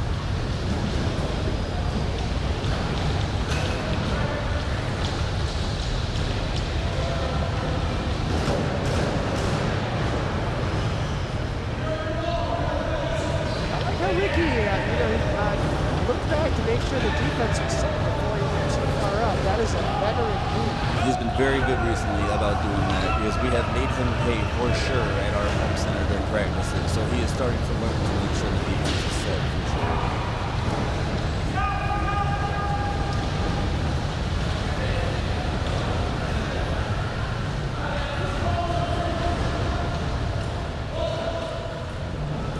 Good ball movement by nice block by Ryan. Great ball movement. Nice defense by Cleveland right there. Still 2 seconds left.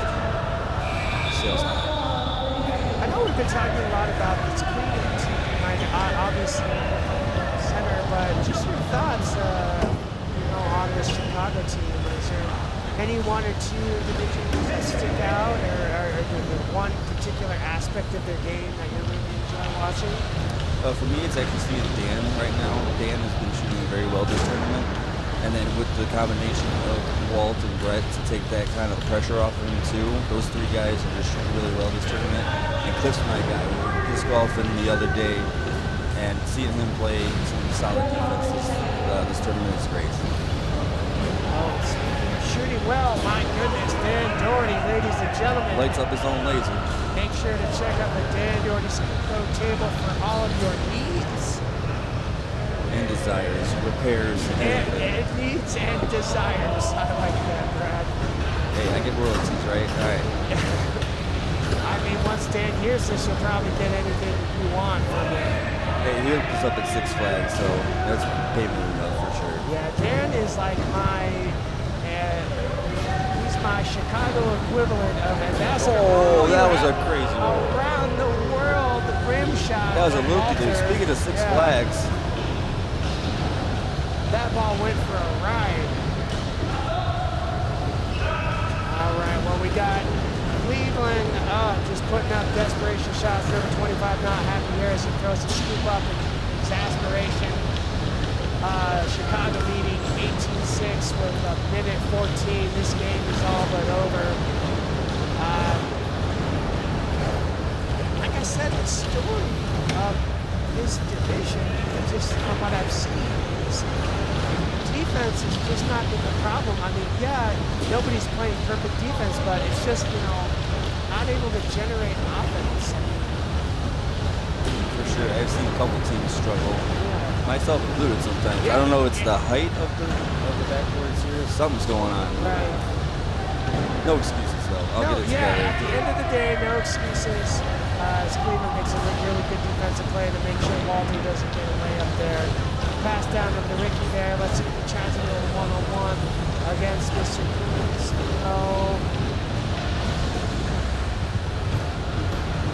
I know Rick wanted that rebound to race him for sure.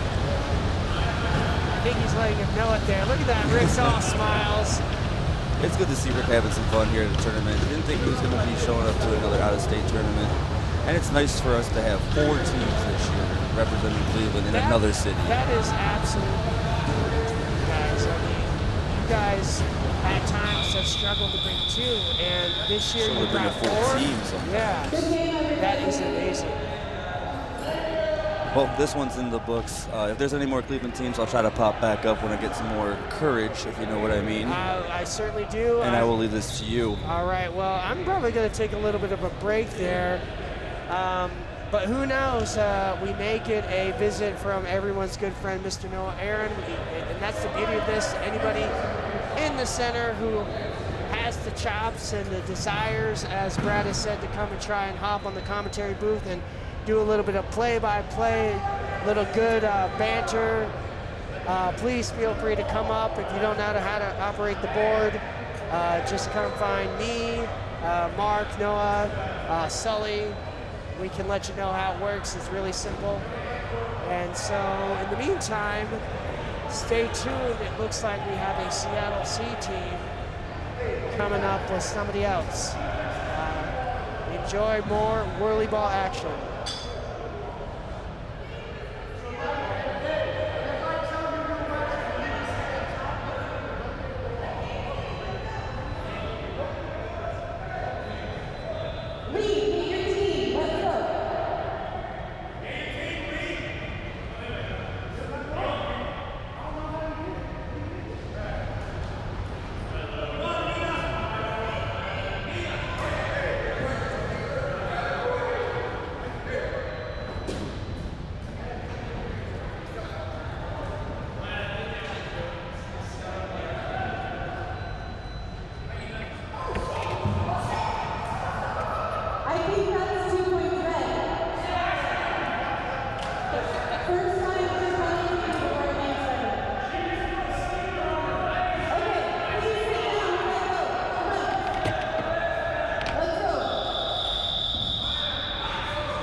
Respective side, as the Texas people say.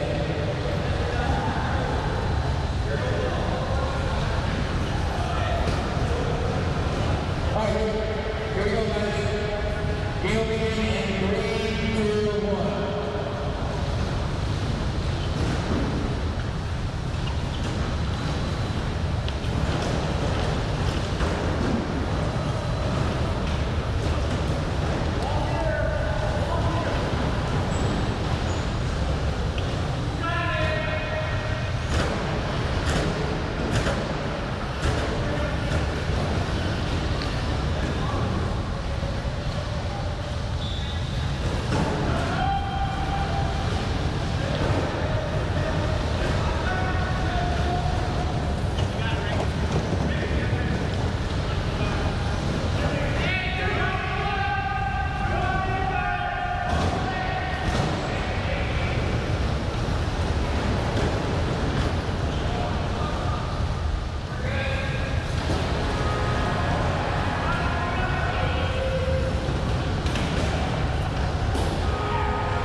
Take care of that ball, man.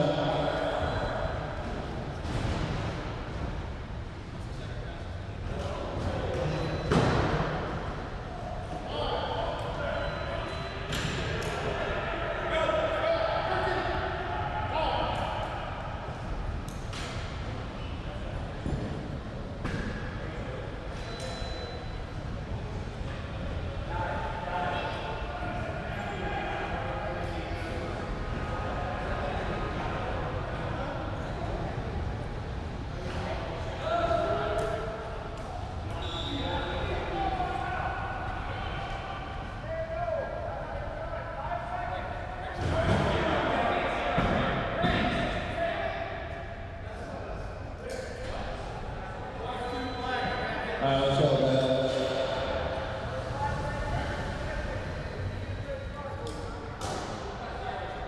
It doesn't matter what project you set up.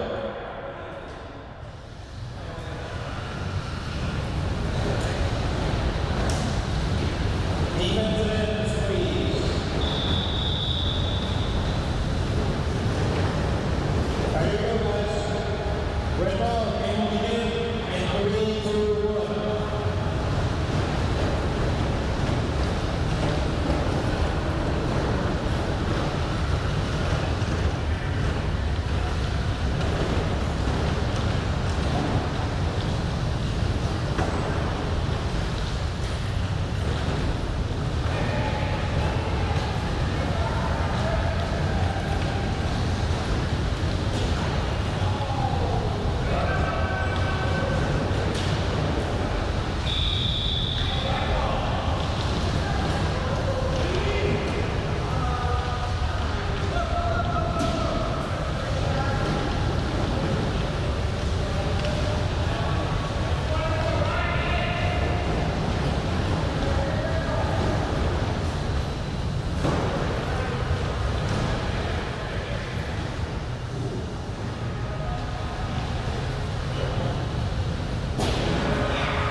Ladies and gentlemen, welcome to the beginning of the Unlimited Tournament. As we start setting up, you'll notice that on court 1, you'll see all of the cars lined up at the base wall. We're going to race them. For the Unlimited Tournament, we try to make sure that all of the cars are as even as they possibly can be. And so we're going to race the cars and switch them out to make them more and more even. There are still going to be car disparities. There are still going to be cars that are taller than others. The black cars will remain a little bit taller. Bolte for 3.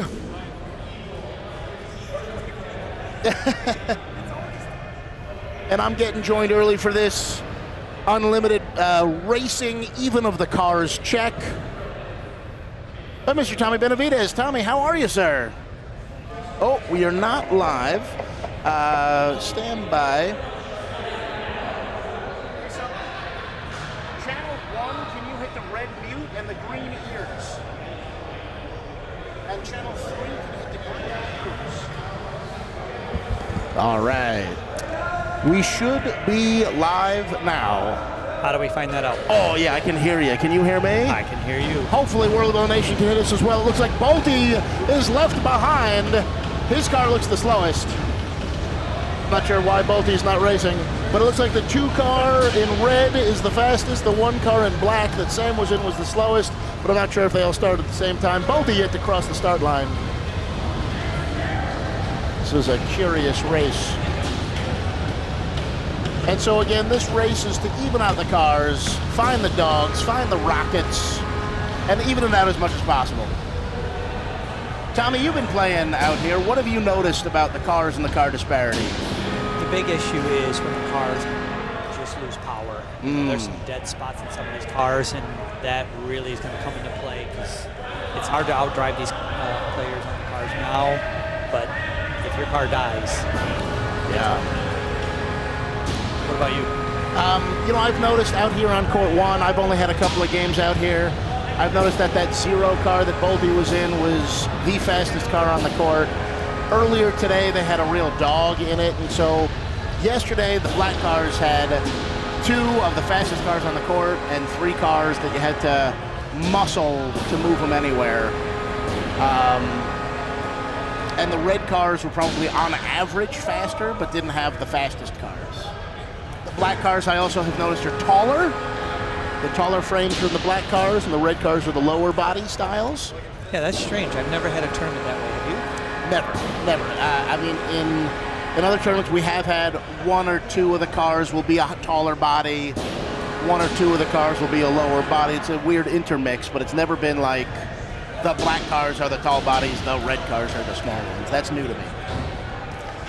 So you've been playing a long time. Has Texas played in Unlimited ever? Never, ever. So this is the historic, this is a big change, the Unlimited Tournament. Every now and then there's a change that happens. This is to determine who is the best team in WhirlyBall, who has the best team from the center, representing a center. And the individual centers get to pick who represents them in Unlimited. Previously, it has been only teams that have 1A were thought to have qualified for the Unlimited Tournament. Because the theory goes, if you can't win the A tournament, then you clearly don't have a chance when the other teams that bring multiple A teams put together their all-star team of 5, the best 5 that they can make from all of their teams. I also want to have a little interlude here. So Kyle Phillips has been for the last, I want to say 4 or 5 years, maybe longer, been the referee for the Unlimited game. And I think that's a fantastic thing. He and Aaron Ola, Chile, have volunteered to referee the Unlimited Tournament, and they do it consistently each and every year. This year, no exception. Kyle right now taking the opportunity to clarify any rules questions. Oftentimes they are ground rules of the court, What if a ball gets stuck in the ceiling? What if the scoreboard, because the buttons are sticky, are the wrong score? How to, if there are any special timeout rules or seatbelt rules or car disparity rules. He's probably also setting the tone as far as harassment tolerance will go, and making sure that there's clarity on how things are going to work.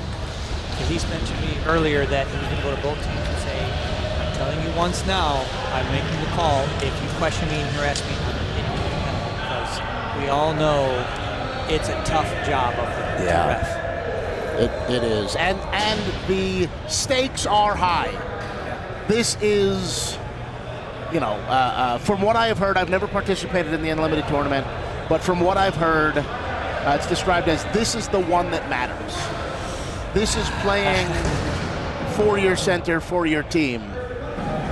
So the history of Unlimited goes back to a meeting in Chicago in 1993 when all the other centers, Michigan, Chicago, Virginia Beach, Florida, we got together in Chicago and we said to Seattle, we surrender, no one's close to beating you, we need to put some restrictions on your teams. And we didn't say it from, it's only Seattle, we said if your team wins, you can only have 3 returning players. And Tom Choquette asked, okay, look, we have to put these handicaps in place.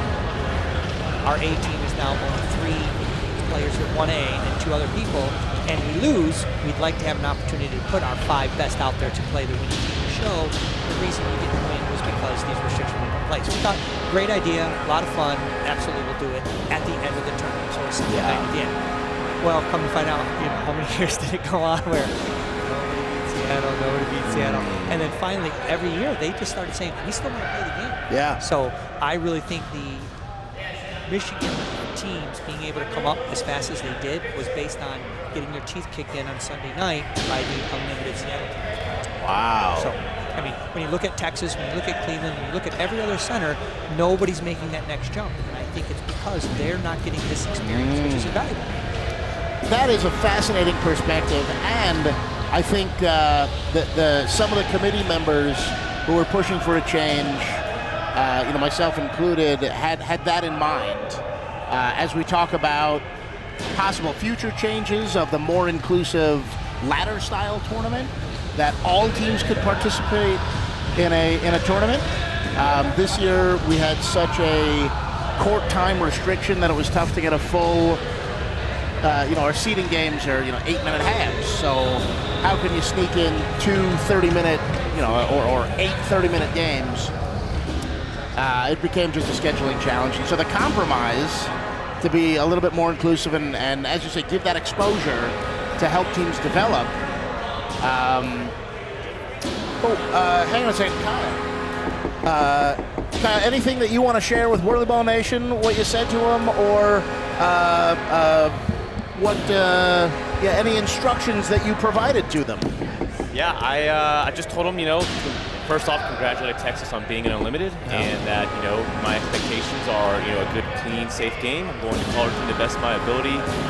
And the big thing was, I wanted to lay the groundwork because, a lot of aggression can be pointed at the refs. Sure. As we've seen. So I said, starting here, this is your first and only warning. Yeah. Anything after this will be considered harassment. Yeah. So it's a 2-point penalty. So again, focus on the game, not what I'm doing, and this will be great. Love it. I loved it, and we're about to kick it off. Beautiful. So Kyle, first of all, thank you for continuing to volunteer to Ref Unlimited. You've been doing it for a number of years now. 5 years? Yeah. And setting the tone like that, setting expectations, I think that's a great practice. Absolutely, yeah. Again, it's just that way they all know it's fair and even throughout the game, and, I'm, again, doing the best of my ability. So. Right on. Absolutely. Well, thank you, Kyle. Enjoy the commentation. Yeah, have fun with it. Good luck out there. Thank you, sir.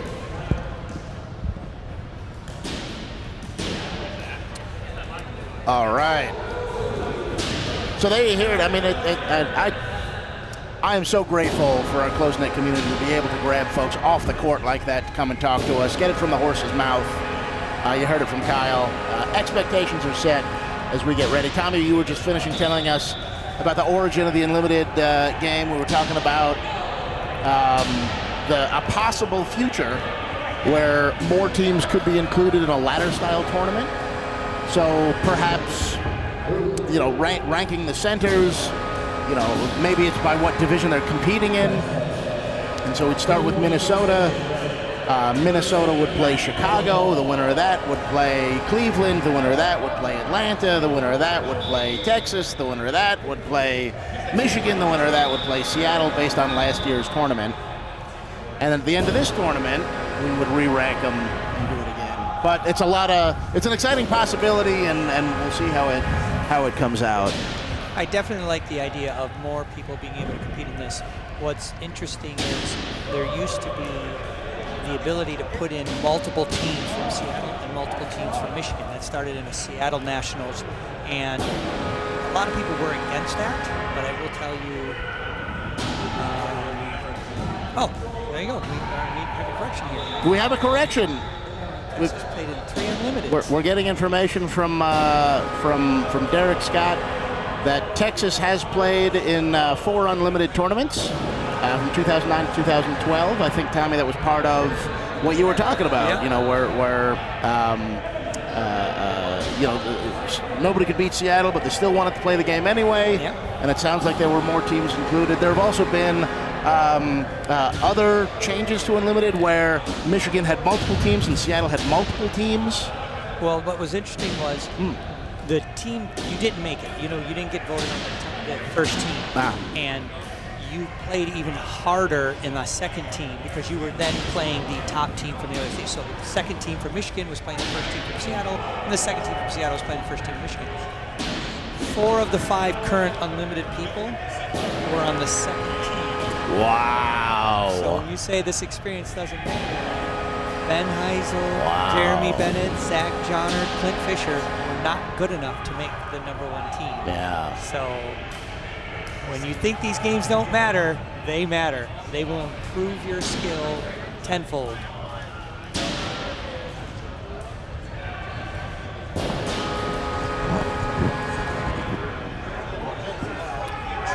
All right, we're still in the warm-up stage here, waiting patiently.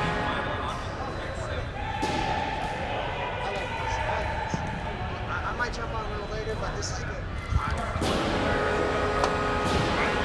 The Soames chair, because I can unlike the balloon over there. All right, let's stay on.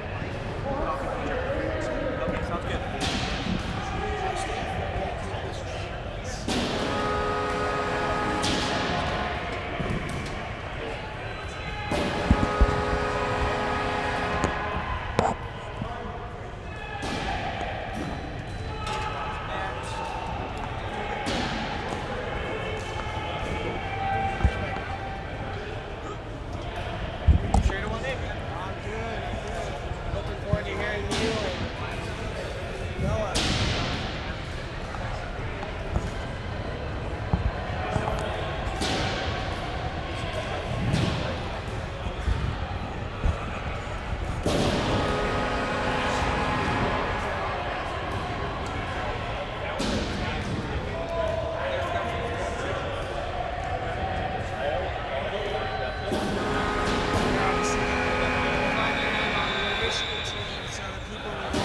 All right, we have had a seating change. Tommy, are you still with me, sir? I'm here. Excellent.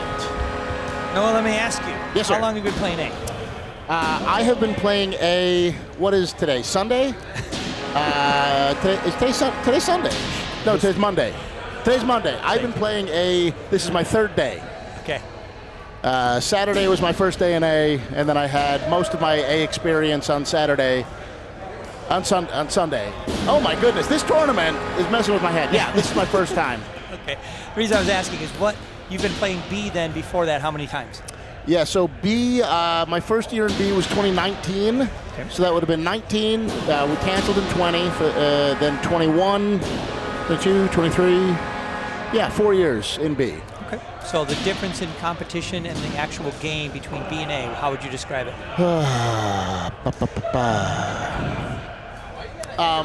A couple of things that I noticed. So when I started in B, I was very much do one thing at a time, focus 100% of your attention on that one thing. When I got to the more into B, toward like the last year, I was able to see a lot more, and so I was doing what I was doing, and then also calling out more and more directions for other folks. I was also trying to get a little bit more of the team strategy going, and then jumping up to A this year. It is everybody on my team knows more about WhirlyBall than I do, and so all of that, like being, having good vision and giving directions, that's like to be expected to get into the door. The individual one-on-one effort is far more extreme. Everybody's faster. Everyone's more capable. Everyone sees things faster than I do. And so I'm, again, task-saturated and have to focus on an individual thing. And I let my more senior teammates tell me where I should be. Jeremy Bennett waves hello to the crowd. So to me, it's mostly a mental taxing thing. I've always been 100% physical. I have the great privilege of practicing every week with folks like Joe Tiffany and Barrett Davis and James Gill. And so I think in those practices, Jordan Huffman as well. So, in those practices, I see the level of skill and effort. But the speed of thought is just extraordinary. And how long do you think until you're ready for the Unlimited? For Unlimited? Yeah. I think I might have to hire a hitman. The list of players, especially when we talk about next year going back to Seattle. Oh. So we have 3 A-teams this year traveling in Chicago. Some names of folks that are not here in Chicago competing in Unlimited include the likes of Michael Wall, Brandon Chapman, Trevor Martin, Rich Moffitt. There's so many others that I'm forgetting, and I apologize. But there are almost a full team of Unlimited champions. I'll tell you, also on this Unlimited team, the winningest person in Unlimited Cup history, who is James Gill, is not on the Seattle team, not playing in the tournament. So, I don't know, a couple of competing thoughts there, but there is a lot of talent that I would have to outlive before I get my chance. Okay, fair enough. Yeah, talking about going next year to Seattle. Seattle is by far the hardest place to be. I think it's, from what I understand, it's the easiest place to win at. So we all just need to move to Seattle. So tell me, how long have you been in A? I started, when I started, it was upper and lower. So Upper and lower. Yeah. That was back in 89. 89. And have you participated in the Unlimited tournament? Oh yeah, since its inception. Yeah. Yeah, and again, it started with the Seattle folks being gracious. There's a book in the works that we're trying to put together the history of WhirlyBall, and a lot of people don't know the full circle of how Seattle people came down to Pompano Beach, which is where I was working at the WhirlyBall then, teaching us how to play WhirlyBall. I then took that information when I went back to Michigan and started teaching people how to play WhirlyBall in Michigan. And next, couple of years, we were now going to Seattle to compete against the very people who taught me, who had taught them. So it was kind of full circle. It was funny. Tom Choquette coming down and doing a Goodwill ambassadorship. Yeah, so we started playing every Sunday night. They said, yeah, we want to play Unlimited. Let's play the game. You guys didn't win A. You didn't even close to winning A. Yeah. We want to play. So. Right on. That's incredible backstory here. Oh, it looks like we're racing the cars again, so... Okay, let's see. I'm going to put $10 on number 4. I think I'm hoping Bolte leaves the wall again this time. Snowy is almost there. Okay, and they're off. And we got 22 on the outside, 25 out of the middle. We got coming out on the wide side. 2 car, the 2 car, and the 22 car leading the race on the left side of the car. And the 22 car and the 2 car on the left side. It looks like it's going to be. Oh, who's in the 2 car? I can't even see who it is. It was Jeremy winning 22. Well, Jeremy, there was a 2 car. I didn't even see it. Clint Fisher. Clint Fisher wins the Unlimited race. We'll see you next year, ladies and gentlemen.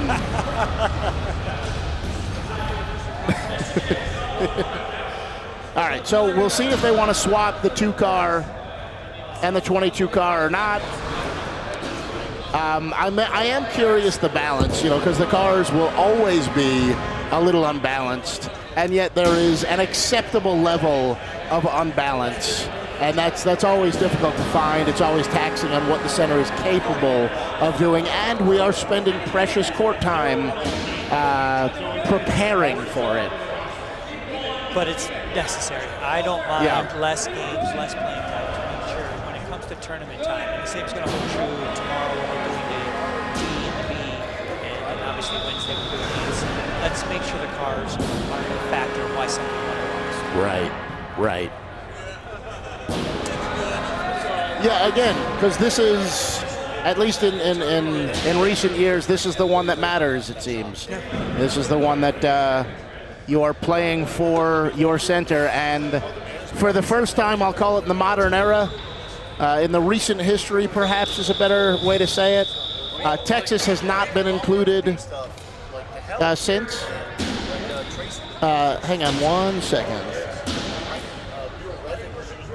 Hey, Jacob, Troy, the microphone is picking you guys up, so can you shout that way? All right.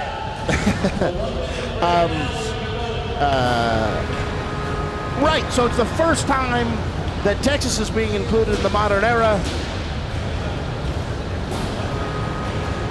Michigan lost last year. They won the year before. History kind of goes that Seattle and Michigan have been bouncing back and forth. You can see the last-minute pep talks that Texas is doing. You can see the little strategy adjustments that Zach Johnner and Ben Heisel have swapped cars. Representing Michigan, the Michigan Unlimited team in the red cars. You have Sam Kim, Clint Fisher. Sam's in the 22 car, Clint Fisher in the 2. Ben Heisel in the 4 car. Zach Johnner in the 24. Jeremy Bennett in the 6. That's amazing, everybody's first and last names. I don't, and they play for myself. Yeah.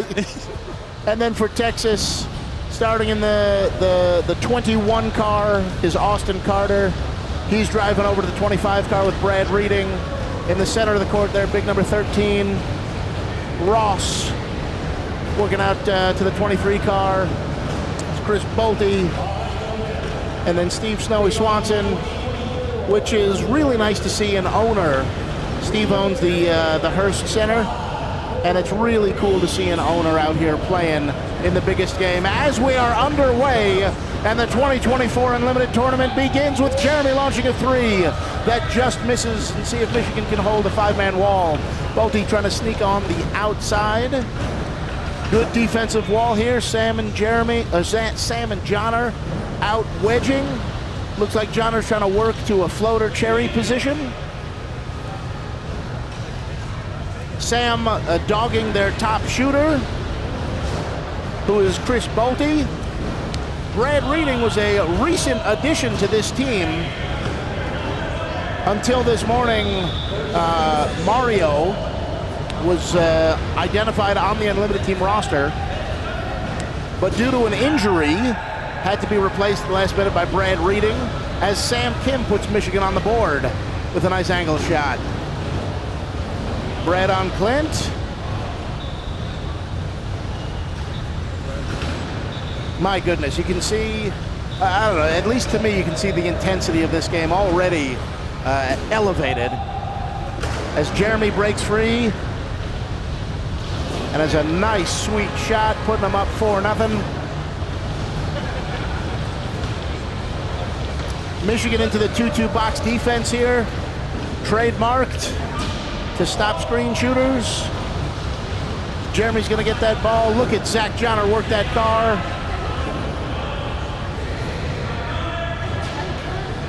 Tommy, I'm curious what you think. Now that Darby has retired from Michigan WhirlyBall, do you think Zach Johnner is the hardest working driver in WhirlyBall? Oh, yeah. Johnner took it personally and had a mission to be better than Darby. Darby was one of a kind, and he made the position what it is today. Cherry pickers used to be almost de facto I'm not the best player on the team, so I'm going to cherry pick his position. Yeah. And Darby changed that. Wow. Nice block there. Brad reading, keeping his scoom high and back, recognizing that Sam was trying to lull him to sleep and find a gap. Jeremy able to pick up the shot. And with 5 seconds left, Sam's going to try and get around Carter. 3 seconds left. Jeremy gets it over Ross and over everything, as Ross is a tall person.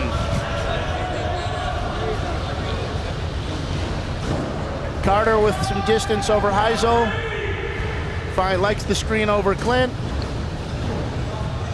Trying to set up Ross for a nice rolling screen shot from 3 welds out, which has been Ross's trademark shot since at least I first was introduced to it at the Invitational recently. But I'm sure it's been there for longer than that. Jeremy squeaks that around. It looks like they're going to have an overload here, 3-on-2, as Carter tries to get back inside. Jeremy's probably going to loop around here and take the screenshot, if I were to guess. Fade away. So he's able to pick up the Michigan wall. And what's funny is you see Michigan, they love to play the 3-2. 3-2 is in 3 inside a wall and then 2 preventing screenshots. Yeah, they enjoy whether it's Sam Driscoll and Jeremy, or Sam Johnner and Jeremy, or whoever it was, the 3 people playing up and then leaving their 2 best defenders back and then waiting for that person to creep up. Remember Mike Arkell sneaking up and doing it. That's how Driscoll started, playing defense, and then the 4th guy back, and then started rolling up and taking that last big shot.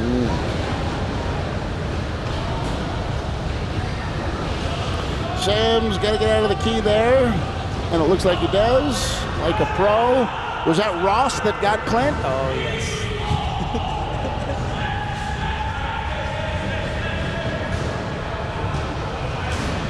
I'm glad to see Texas compete. Yeah.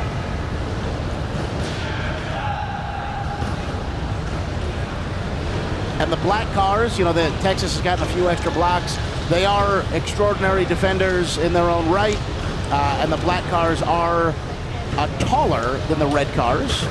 That always helps, but Texas will get blocks in the red cars, I'm sure.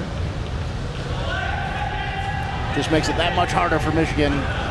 With the score tied 4-4, as Carter puts up a long shot at the end of the possession. Jeremy with an open screen shot here, as Bolte is playing an outside wedge. Occasionally called a lazy wedge. Occasionally called a half-ass wedge. Do you have other terms for it, Tommy? Yeah, but we can't say it. Okay. So I became aware of that outside wedge, as that seemed to be James Gill's trademark.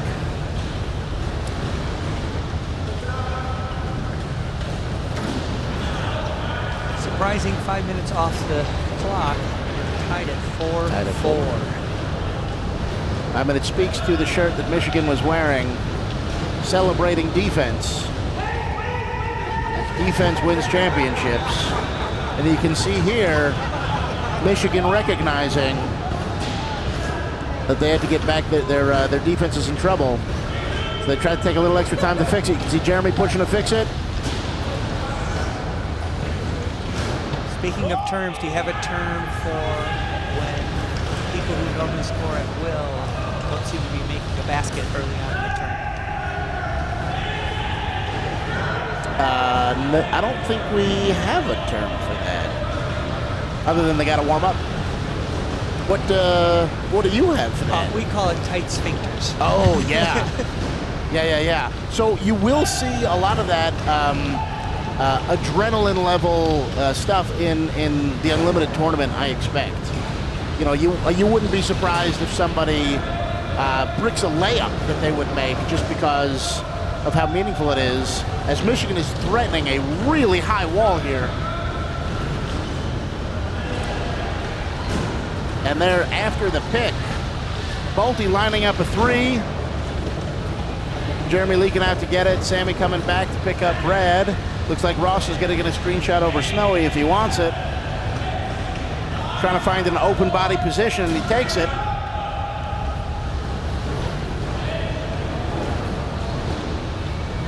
Ooh. It's a Miami pass. You know, coming to centers outside of Seattle where you have these really high ceilings, it always makes me curious as to why these laser beam passes over just a floaty lob that will just fall into your lap. As Sam, oh my goodness, Austin Carter able to use every inch he had in him to get out and get that shot. Sam thought he was past him.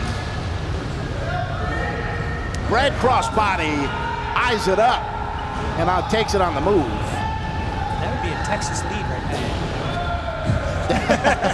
Yeah, but here we go. I mean, some structure has popped out of this.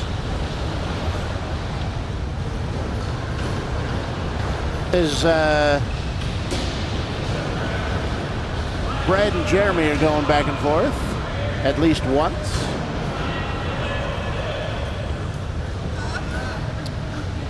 See if Sam took that original block by Carter personally here.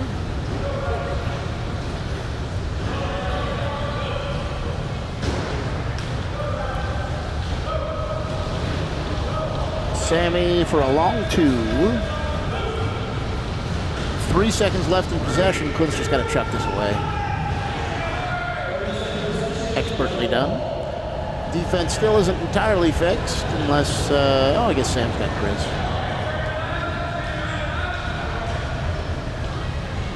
So now, interestingly, both of these centers, until very recently, both drove in clutch cars. And so you can see the driving and keeping the momentum moving and circling as Carter hits a nice long two. The individual techniques of driving look pretty similar to me.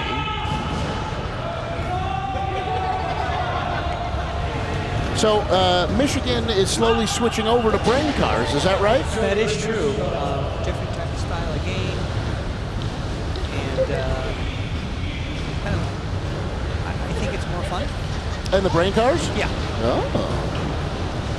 I grew up playing clutch cars, but the game has evolved, so it's a little different tactics when you're playing brain cars. Yeah, so a missed opportunity for a 3-on-2 there. Texas able to recover on defense. Sending these laser beam lateral passes in the wall. They're looking for one more to come up. See, and that right there is an example of you got a car that's not moving like it should be in number 6. But Jeremy, it's unfortunate. Yeah.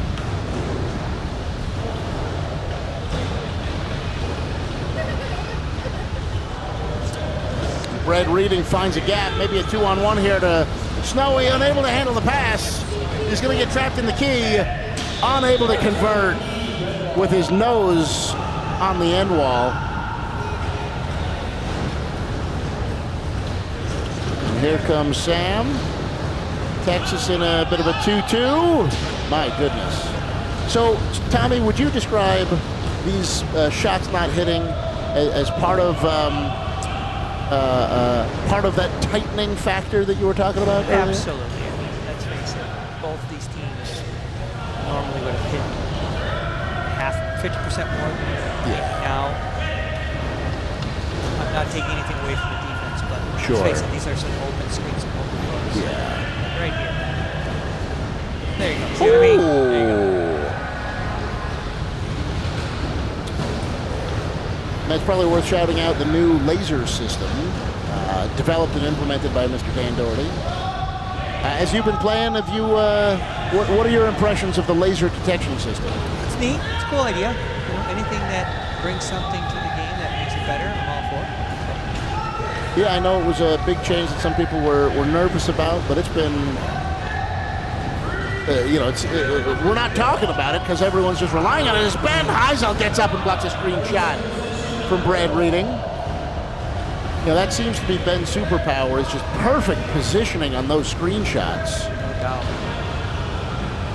I won't be surprised if Ben Heisel goes up and takes a shot sometime in tonight's number 2.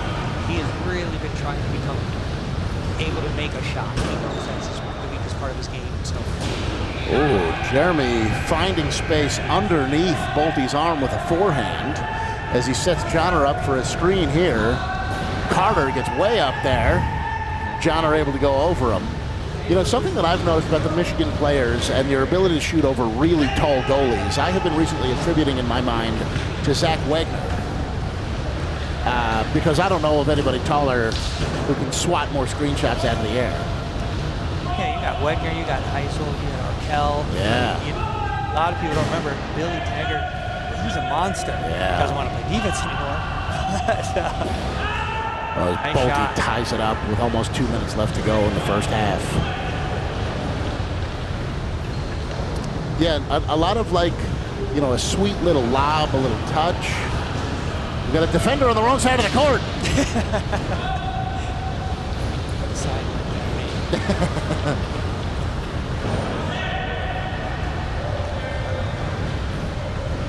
The over-under for this game, I was told, was 85. So I think I'll take the under. Although, you know, there's something else that's really interesting going on. Is Jeremy able to get that interception?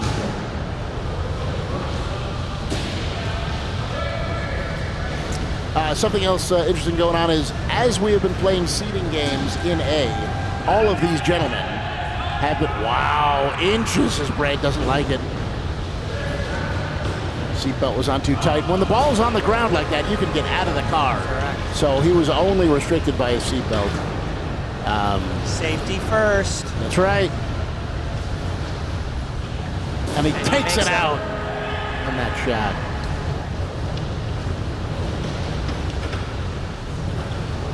Oh yeah, what I was saying before, in the final minute as we're tied, we'll see how this ends. Someone's going to get the last shot, and that might be the difference in this half as Ross gets big. And gets Sam Kim. 45 seconds left. Texas has a 2-0 for 1. If they take this shot right now, they'll be able to get 2. Now it's no longer guaranteed they'll get another possession. So they're giving Michigan the last shot of the half. What a clutch shot. Which right there shows you that was the right move. Yep. Don't rush the shot, get the right shot. Yep. Get the 2. You can see clearly freeing up Jeremy.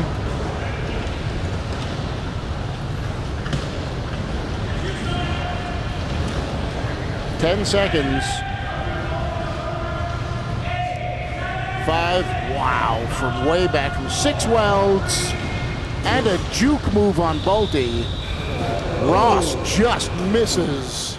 God, what is that? 7-8 welder? My goodness. Texas has to be happy with that first half. To be up by 2 at halftime. Against a Michigan Unlimited team that have been playing together.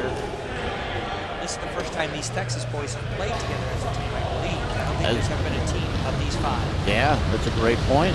They've never been on a new court. Let's face it, it's the last time Nationals was held in Chicago. It's never been held here this season. Yeah. So, neutral court, new team, playing experienced team, and you're up at halftime. Incredible. Any takeaways from the first half, Noah? I agree with you that folks were a little tight. You know, I thought that it's good to see the Texas team playing with a fair amount of patience. You know, they've got a well-balanced roles on the court, but I think they are all making moves for extenders. Oh, it's water. No, it's water. So this is the water break rule. Do they know there's a is second what's happening. half? Yeah. So the water break rule is there's no water allowed on this floor by the local Chicago management. No water's allowed on the floor. And so instead of being able to bring folks out with water as is usual during timeouts and halftimes, any water breaks have to be enjoyed at the doorway off the court. And so that's where the 4 Texas guys just went to cool off. One of the things that I was trying to say in the last couple of minutes of the first half was that the internal clock gets calibrated to the duration of the seeding games. And when you play 8-minute halves, a 15-minute half feels like a really long time. That's a great point. Yeah, what are your takeaways from the first half, Tommy? I liked everybody's shot selection. Uh-huh. You didn't see anybody, especially all the kudos to the Texas team. I mean, obviously, I got to root for Michigan. They're my boys. But all kudos going to Texas for taking this game serious, not just laying down, not just trying to do something that they're not used to. They're playing a good, smart, strong game. Yep. They know that the Michigan boys have some shooters. They do as well. And, Yep. It'd be interesting to see if this comes down to the final minutes of the second half with a 2-point difference. I'd really like to see how Texas handles that. Yeah. And it's worth being said, the cars were raced to make them as even as possible. The black ones remain taller. Yes. We had an invitational here, and I remember on this court, the team that was in the black cars in the second half always won. Oh, well, now you've done it. Now you've done it. Carter eyeing up the 3. 10 seconds left. Here it comes.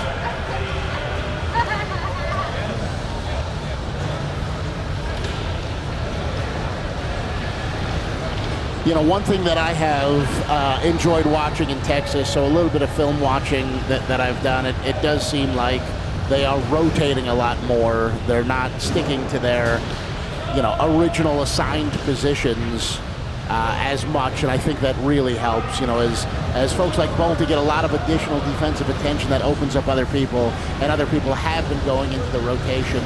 And just like you've said, their shot selection has been really good, and I think that shot selection is good partly because of that rotation. As John are able to pick up sort of a dropped ball that floated away. Ooh. So defense isn't quite set when possession turned, but they were able to fix it. And Jeremy batted that ball away from Carter up in the middle. Red able to recover it. Sammy in a wedge position and is able to intercept the pass. That's 2 turnovers back-to-back by Texas to start the second half. Ooh. I like that aggressive shot by John. Same. Nothing's worse than somebody who's timid and afraid to shoot, and sometimes you just shoot the rock. Yeah. Yeah, I mean, he had it, he felt it. And how many times have we seen him make that shot? Yeah.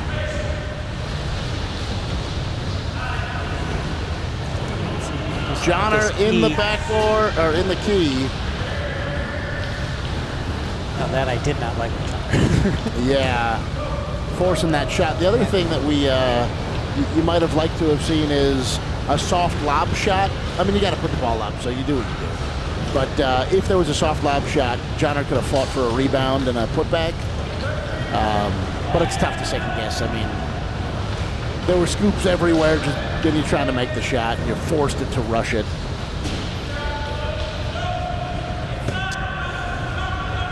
Score remains 14-12 as with 3 minutes into the second half and not a point scored.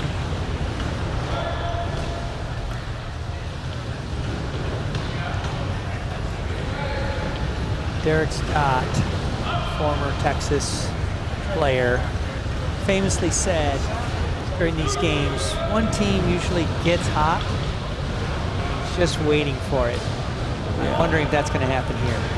Yeah, you think that, when the dam breaks, it's going to break hard is kind of the sense that you get. Now, in Unlimited, what I have also seen is that when it starts breaking for one team, the other team finds a way to make something happen for them.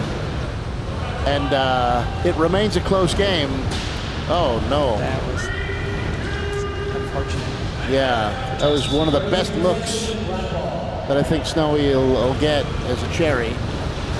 As Sam begins chipping away at that dam.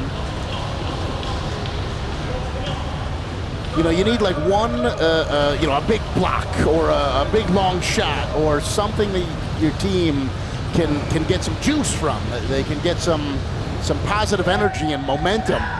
The Big Mo, because it does. I mean, it really affects the way the game is played. It affects the way the shots are taken. People shooting with confidence hit more shots. People shooting timidly don't. You know, we talk about the secret sauce for scoring points, right? It's the mechanics that you work on for hours and hours and years. It's the shot selection that you practice over and over, and then it's the confidence. And those three elements, you know, these guys have the mechanics, these guys have the shot selection, and so just getting that energy can be the difference. Against an oppressive defense, it should be said. Against an unlimited level defense.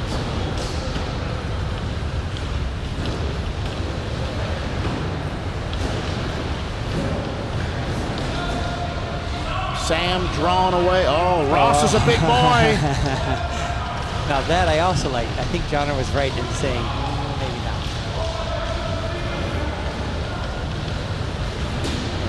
Yeah. Perhaps he was still thinking about it. Ross is going to hate me for saying this, but boy, do I love to see him on defense. Not when I play against him. Yeah. Balti. He can get this party started for sure. You know, Balti's gotten so much defensive attention here. Sam's starting to get him started. Oh, they left Balti open. Oh. Fortuitous for Michigan. Okay. Starting to feel it. Maybe. Balti's got him going for Texas. And it's worth being said that Michigan has retaken the lead for the first time since halftime. Look at what Texas is doing now. They're starting to throw away passes. Yeah.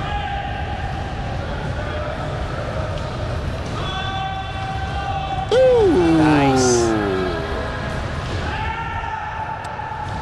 All right. Well, that'll take 5 seconds off of that first possession clock as Ross shoves that pass from Jeremy into the back wall there.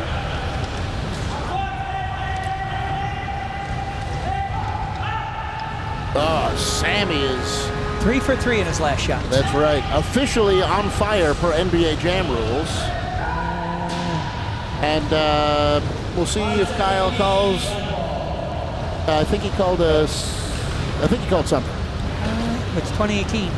So Okay, so maybe it was just 5 seconds of the tears. yeah. A very good case could be made that the Can he go 4 for 4? heat check. Key might be on. They have called the key clock in the ref booth sometimes. Oh my goodness, as Sam returns the favor to Ross for blocking a pass. Johnner finds a bounce pass away from those long arms.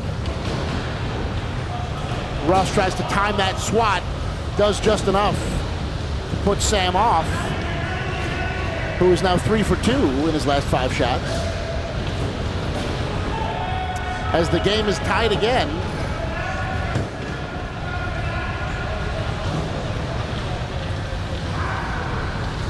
Oh, Clint taking a good looking screen shot.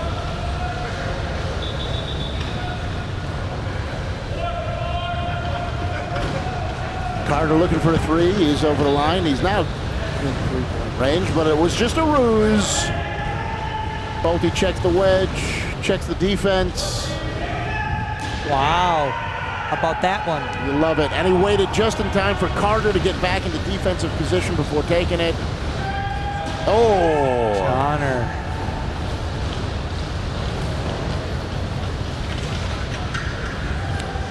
Man, speaking of getting tight, I'm getting tight. This game is exciting. What a great game. Wow. As Carter puts them up by the biggest lead they've had this game. Oh, and Sam Kim with a little bit too much on that one for Johnner to get the rebound. Yeah, it went 3 in a row both ways. 3 in a row in and 3 in a row out right now. Nice buddy bump to help Clint out. Jeremy on the shooter.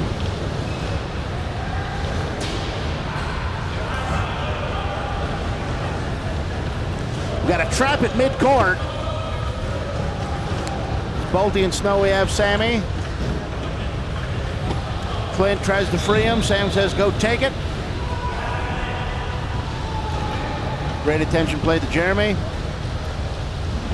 John are trying to get some distance for Sammy.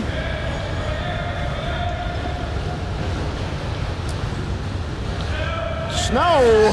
Wow, a 6-point A lead. 6-point lead with almost 5 minutes to go. Here we go. This is the guy we've been waiting to. Oh, I think. Boy, Jeremy drove so close to that screen. Sammy able to put it back.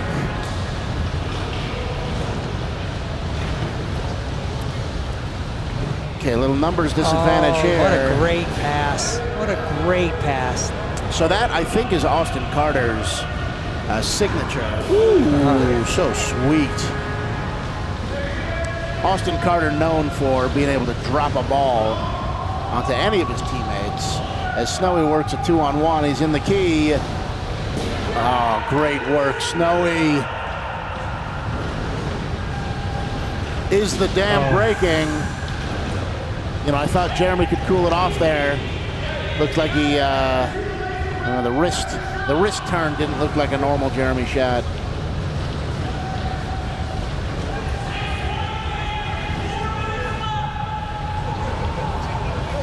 And looks like they're slowing it down a little bit, trying to find the right shot, trying to play with discipline, looking great, up by 6 with 4 minutes to go. There's a lot of WhirlyBall left. Back to Jeremy, back to Zach, and there you go. And then okay, 2-2 box defense here. Michigan very comfortable with that. Sammy getting in the face of Carter.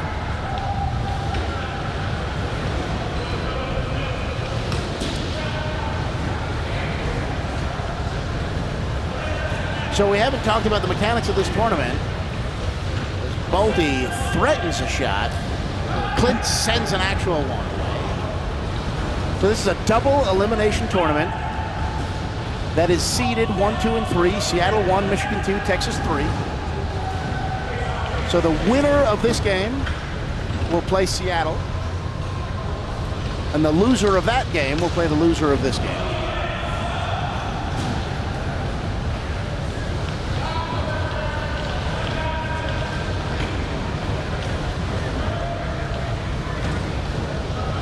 Coming to the point where no timeouts. That's right. No timeouts. There it is. Oh. Great minds think alike. Tommy, what a call. This is the one chance that Michigan has to call a timeout. Down by 4. Texas going for a water break. Noah, what do you change? If you're Michigan and you're down 4 with 2.5 minutes to go, 2 minutes, 45 seconds, what do you change? Man, it's a good question. You need points. You need points. I might have some double floating happening. I might have an outside wedge. I might have something. You got to shift the balance. As long as you're taking, Bolte is the scary screenshot. Brad Reading has been putting up a lot of points. Ross is, they're all shooting. But you kind of have to change the balance. Sacrifice defense a little bit and do something to favor offense. So something like a lazy wedge or an outside wedge or a double float. But a double float's a little scary to me against, it's giving Bolte an open screenshot against you. I'd like to see Ben stay back. Yep. And Clint roll up to cover just Bolte. Yep. And then have the double float. Yeah. Put the pressure on them to stop them from scoring. Yeah. And just make sure Bolte doesn't beat you. Yeah. I'm not taking anything away from the other Texas guys. Absolutely. It's like covering Sam. That's right. Make sure Sam doesn't beat you. That's right. But you do got to cover Jeremy, and you do got to cover Zach. That's right. Clint Fisher. And you do. Yeah, I like that. I like that better than Sam dogging Bolte because it's taken Sam out of it. And when he does get the ball on offense, he is, you can see him worried about where Sammy is or where Bolte is, and not getting into that rhythm offensively.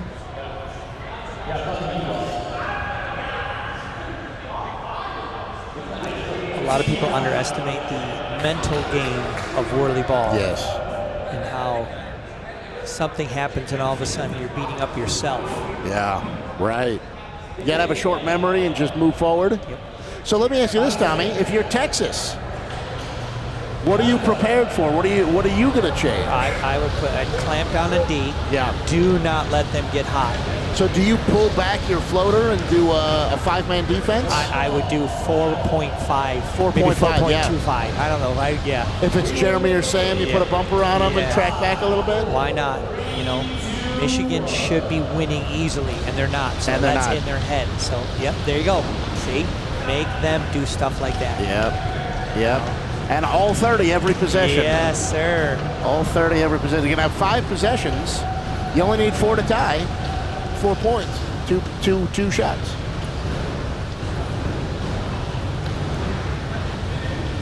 And there's a 3-2. Carter's going to have a gap shot. Oh, Klink able to find it. And here's Sammy. Look at that. Oh, man, I thought Sam had... I guess he does like the outside gap shot. But he had a nice pocket behind a double screen. Snowy did great work there, driving the goalies to the top of the key. Yeah, Snowy's keeping 2 men back, which I think is a mistake. He's doing a great job. He is. I mean, a mistake on Michigan. Yeah. What are you keeping 2 people back for? On someone who's obviously going to set a great screen. Yeah. Texas does not need to score to win this game. Correct. Pressure. Let the Michigan folks feel the pressure. Yeah. That's a big one. Yeah, that's a great double float. That's a great double float. Somebody said, boy, I wonder what would happen if the game was a 2-point game with less than 2 minutes to go. Maybe that first half, the end of that first half is going to mean something here.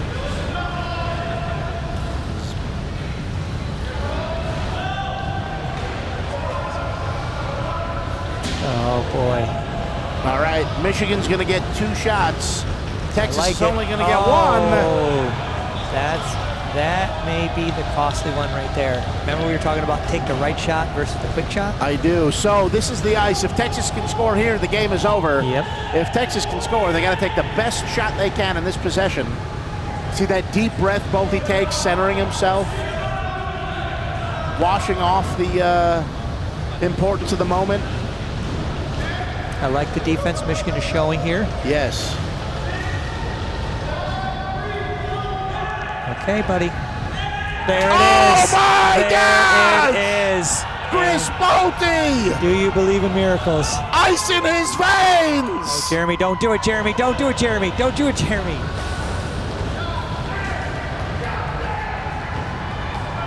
Texas wins with their first game in the Unlimited tournament. And it came down to the last 30 seconds, the last shot in both ends of the half. This game was decided by 40 seconds of WhirlyBall, split between the halves.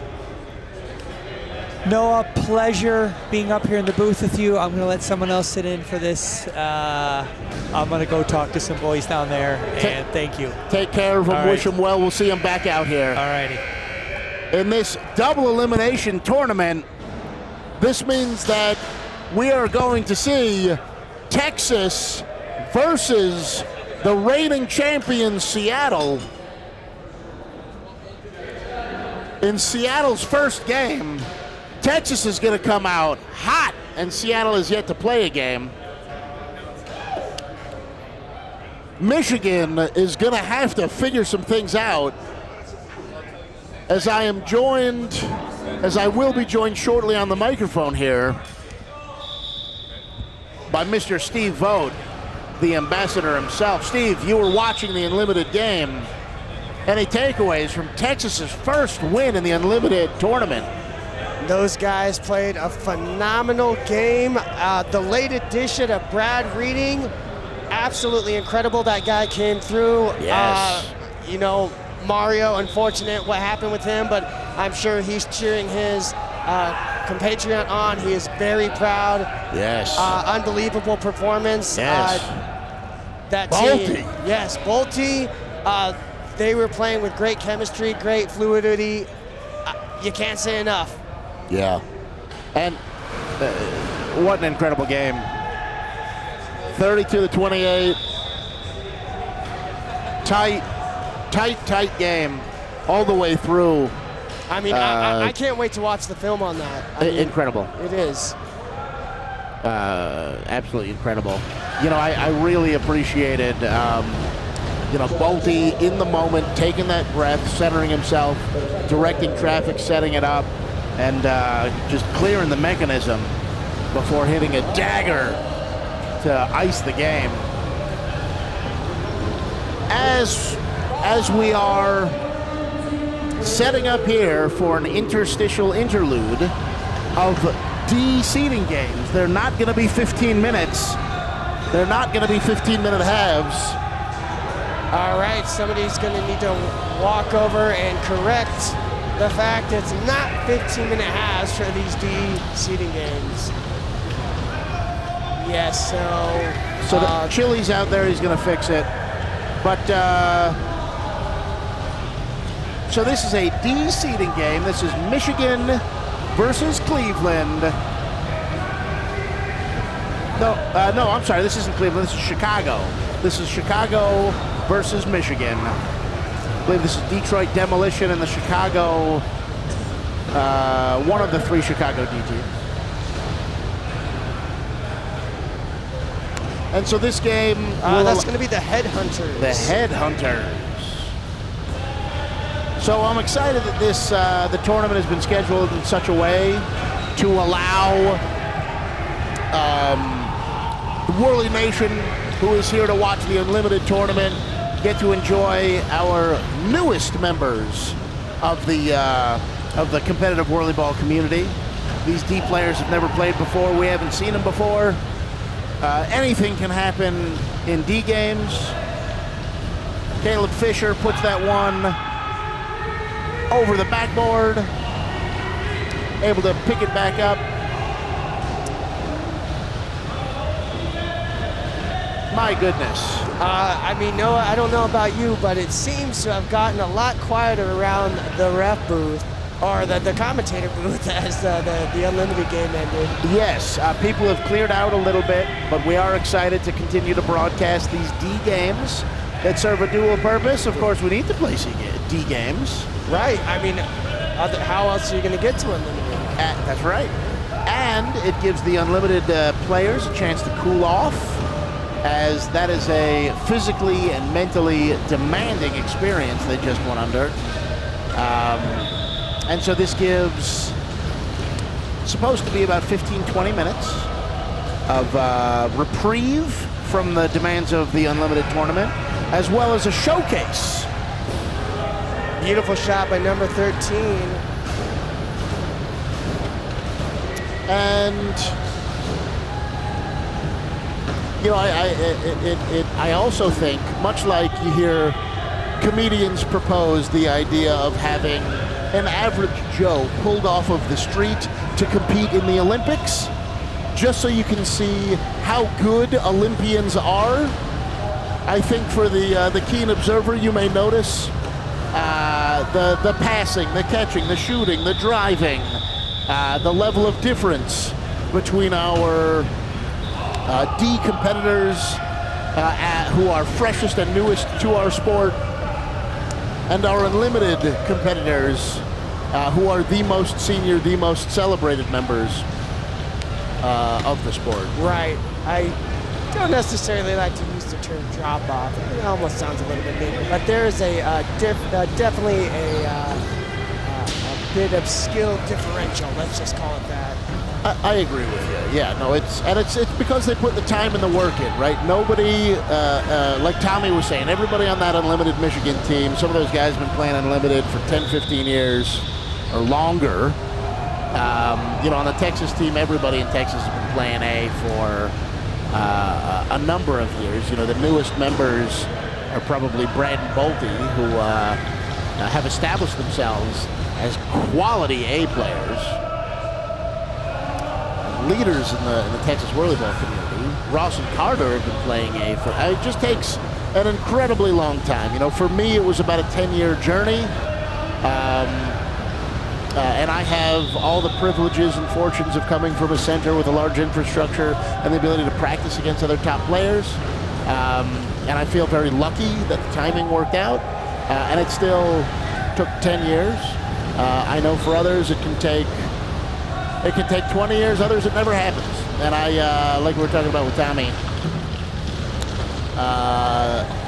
it will, you know, well, and to your point, that some people just advance faster than the others, you know. It's definitely, there's that innate skill, and then there's that learned skill. Yep, well said. And for me, I'm having to do a lot more learning than I have innate. I've been on this journey a little bit longer than you have. Yep.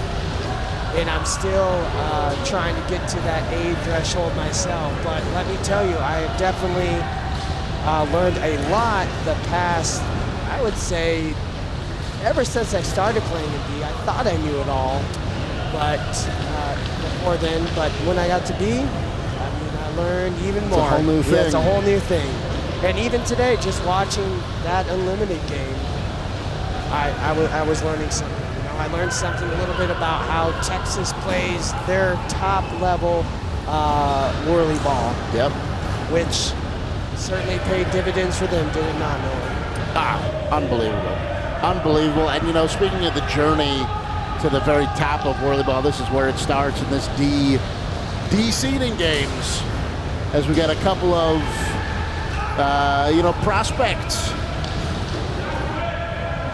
You know, we also have in that 25 car holding it down in goalie for the Michigan team is Beth from Texas, who, much like when Mario got injured, Brad Reading had to step in and help the team out by subbing in and playing. Beth is helping a different center when Vern got hurt. Vern, the Detroit Demolition's goalie, main defender, got injured. He's a little hurt. Hopefully he heals quickly. But in the meantime, and we do apologize in advance. I believe we neglected to say the team name, Hard Sell. It's not Hard Sell. It's not Hard Sell? Detroit Demolition. Oh, did they? Okay, I'm sorry. It's listed as Hard Sell. So Brad Patania wants me to say something cool.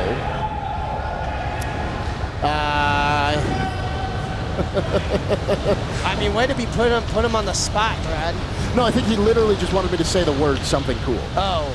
Mission accomplished. Okay, well, I mean, make sure you get the copyrights to that. Yeah. You know, if he's going to use that in some line or something.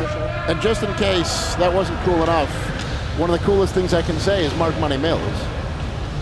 Where is that guy? Where is Mark Money Mills? Love that guy. Listen. Speaking of cool things to say. That perspiration of happiness. As we have a beautiful shot there.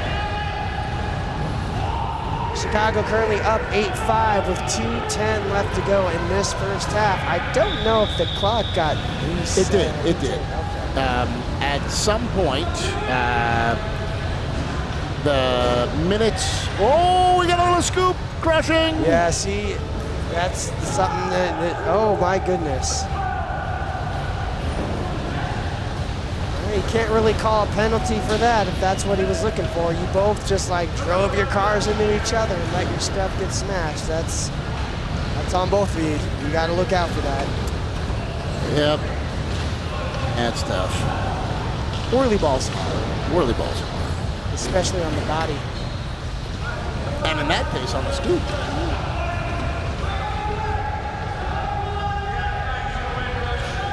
Caleb's going to put this one up for a long 2.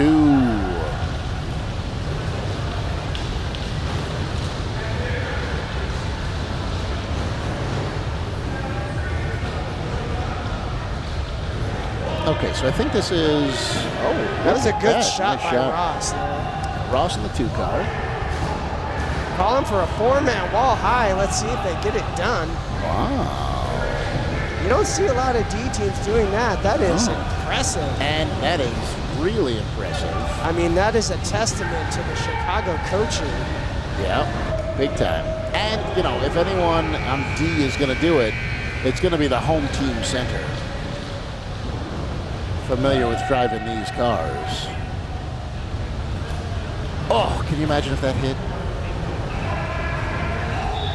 I just did. that would have made it 12-8. So much closer. That would have been incredible. Oh, they're in the key. It's the last possession of the half. Oh my Somehow goodness. that oh my wow. goodness. That went through like 2 or 3 different people. I don't believe what I just saw. I mean, kudos to In the the last- person who shot or who passed that. My goodness. That was Ross that sent that pass as well. Like in the last, it was the last possession. The floater went in the key and got himself trapped, surrounded by scoops, and a full court laser beam somehow threaded the needle. My gosh. I mean, Noah, I've said it once and I'll say it again. As entertaining as Unlimited is, Ugh. D is just as entertaining in the sense that you see things that you normally don't see as players that have been playing as long as we have. I mean, we used to do those, but Man, yeah. It is, you know, it's like why sometimes, I used to watch baseball for a long time. I still love baseball. But watching the majors, you can predict from the bat crack what's going to happen in the entire play. And with great certainty and regularity, it happens. In the minor leagues, who the hell knows what's going to happen? In D, anything can happen. Right, and it's even more entertaining when it actually pans out when it shouldn't. And the negative reinforcement as a coach is infuriating. When it's like, no, you shouldn't drive into the key, surround yourself with 3 scoops, force the gentleman from, you know, long way away to send you a laser beam so you can get a layup. Well, but coach, it worked. It's like it doesn't make it right. It does not make it right.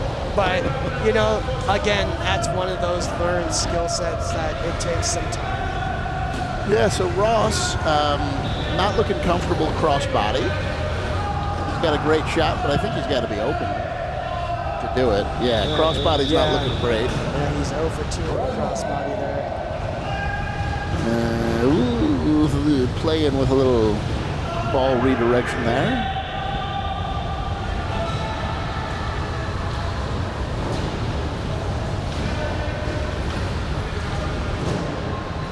Nice pass down to Brendan Thayer at the cherry position. Tries to set a pick for his teammate. Oh, nice. Beth on the inside, and I think that's Noah on the outside. Noah able to somehow redirect that ball back to Caleb. Gonna look for a screenshot over Jason. Beautiful. It's actually right over the goalie who had his hand down. There's the pass. Rolls to the corner. Let's see if Ross is gonna get, oh yeah. Oh, beautiful. yeah. Oh, drive it all the way in. Oh no! Anything can happen in a D game. Including missed layups. My goodness. Back-to-back missed layups. You saw it in the unlimited game. Anything you can do, I can do better. You're gonna miss your layup. I'm gonna miss mine. What a beautiful pass from Beth. Oh man, there was the screen. It was so good. And there's the gap. Maybe that's better. Oh, look It at that, is. man. A beautiful outside shot there. Chicago still up 12-9 with 7.5 to go in the second half of seeding here. Oh, and it hits Beth right on top of the head there. A little errant pass. Ross telling his team to settle down just a little bit. You know, something interesting is this D game is going to happen with the most even cars that they will ever have in any D experience. Because it happens to be after the cars have been even for the Unlimited. I mean, should we uneven them out once the tournament that game is on to make all well in the universe? You know, I think some might say exactly the opposite. Cars should be even for all of the games, but the Unlimited tournament. I mean, that would just be asinine. Yeah. I don't know what you're talking about, sir. It is. It's a crazy. It's a ridiculous idea. Oh, we got a bump. Good bump, well executed bump. Ross pointing out where the shot is, and yet still driving into the corner. They let him out. Oh, when he loses his hat, I don't know if that's going to affect his game poorly, or it might like step it up. Who knows? I don't know about you, Noah, but I don't do well with the hat on in WhirlyBall. Steve, I sweat. I sweat hard. I sweat a lot. I want you to think of water faucets. And so a hat, I don't have the thermal margin for fashion. Okay. So a hat is it's essentially necessary for your game at times. No, it boils me. I overheat. Oh, I thought you were saying you wanted it to collect the sweat. That would be nice, but it needs to let out the heat. I've played in a hat only a couple of times, and man, it's a hot affair. Not the good kind. No. Brendan calling for the ball there as he's in the key. He's out now. You know what's impressive a lot of the time with the D division? Hang on a second. I do have to interrupt here. We've got a special guest joining us as we check the other microphone. Yeah. Hello. Mr. Jeremy Bennett, fresh off the court from one of the most exciting Unlimited games we've had because of the participants and the closeness of the game. What are your thoughts as you just came off the court? This is why people voted for a change. They wanted something different. They saw opportunity with Texas, that they were. I know Texas had played well in the last 10, 15 years, but coming off a third place finish in A last year, people saw potential. They gave Texas a shot in Unlimited, and they just cashed it in. Yeah, holy cow. I mean, so you think that win establishes a credible, the credibility of... How could it not? How could it not? I'm going to say we didn't play great, but also we didn't play great because Texas put us out because Texas. Right. Yeah, they took us out of our positions we wanted to be in. They did fantastic. Yeah. That's a straight up win by them. It's not a loss by sure we lost, but sure they won it more than we lost it. Is what it feels like to me. One of the observations that we had was, the difference in that game, because it was tied almost the entire game, with the exception of at the very end of the first half, the clock management worked out where Texas was able to score the last shot, and they went into the half up 2. And then it seemed like it happened again at the end of the game to be up by 4. Yeah, they went on a little run. We were, I don't know if we tied it in the second half. We were within at least a bucket. It was behind me. I didn't see who scored, but they went on at least a 4-0 or a 6-0 kind of back-breaking run. Yeah. That when we were trying to chip away, and then Snowy got in for a couple layups that are just back-breakers. It's fantastic. He drove great. Yeah, that little run.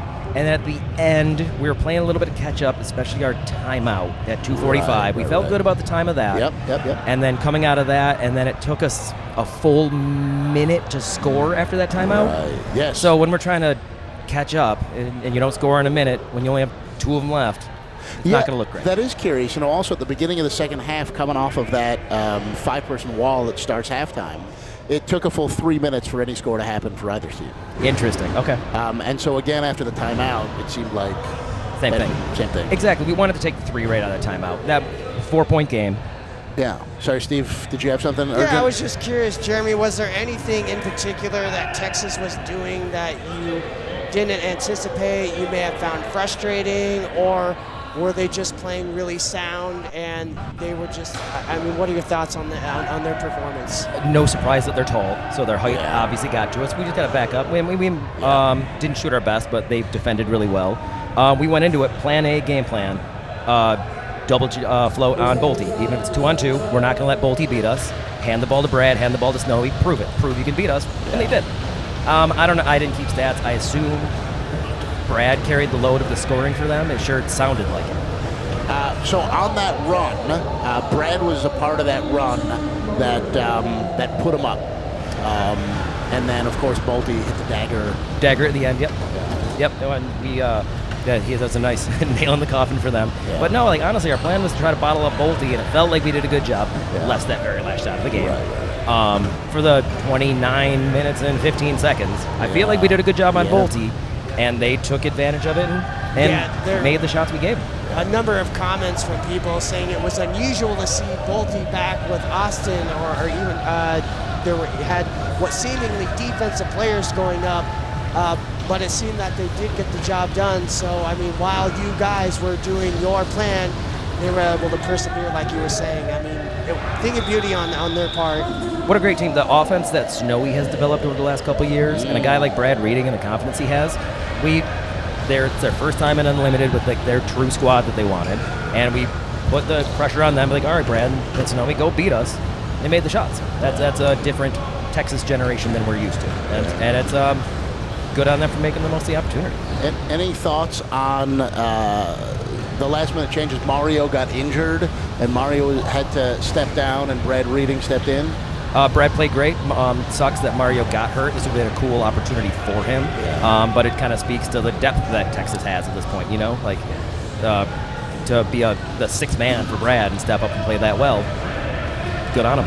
Yeah. Any thoughts going into next year? Any? In the next hour, we're still alive. We got a late night ahead. So we're let me alive. let me ask you this. So you guys will play whoever loses the next game. The next game is going to be Texas-Seattle. Correct. Who would you like to see in your next game, which will be the elimination game of the double elimination tournament? Texas. Yeah. I want revenge. How could we not? Coming off that game, immediately the clarity you get when you step off the court, like, well, why didn't we do that instead? Like, all right, well, let's. I apologize. I was giving incorrect information. I'm giving you shit. Yeah, no, we're still alive. Double elimination. Yes. Double elimination.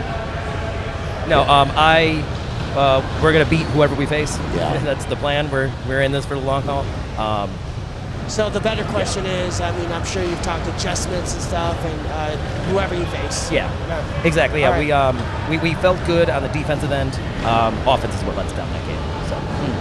So that's where we see we need to make the change.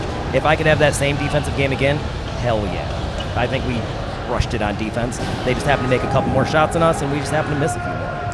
So something I'm curious about as we're coming to the end of this actually very exciting D game that we're talking about. Yeah, sorry to talk over it. No, it's great. The people want to know. The people want to know.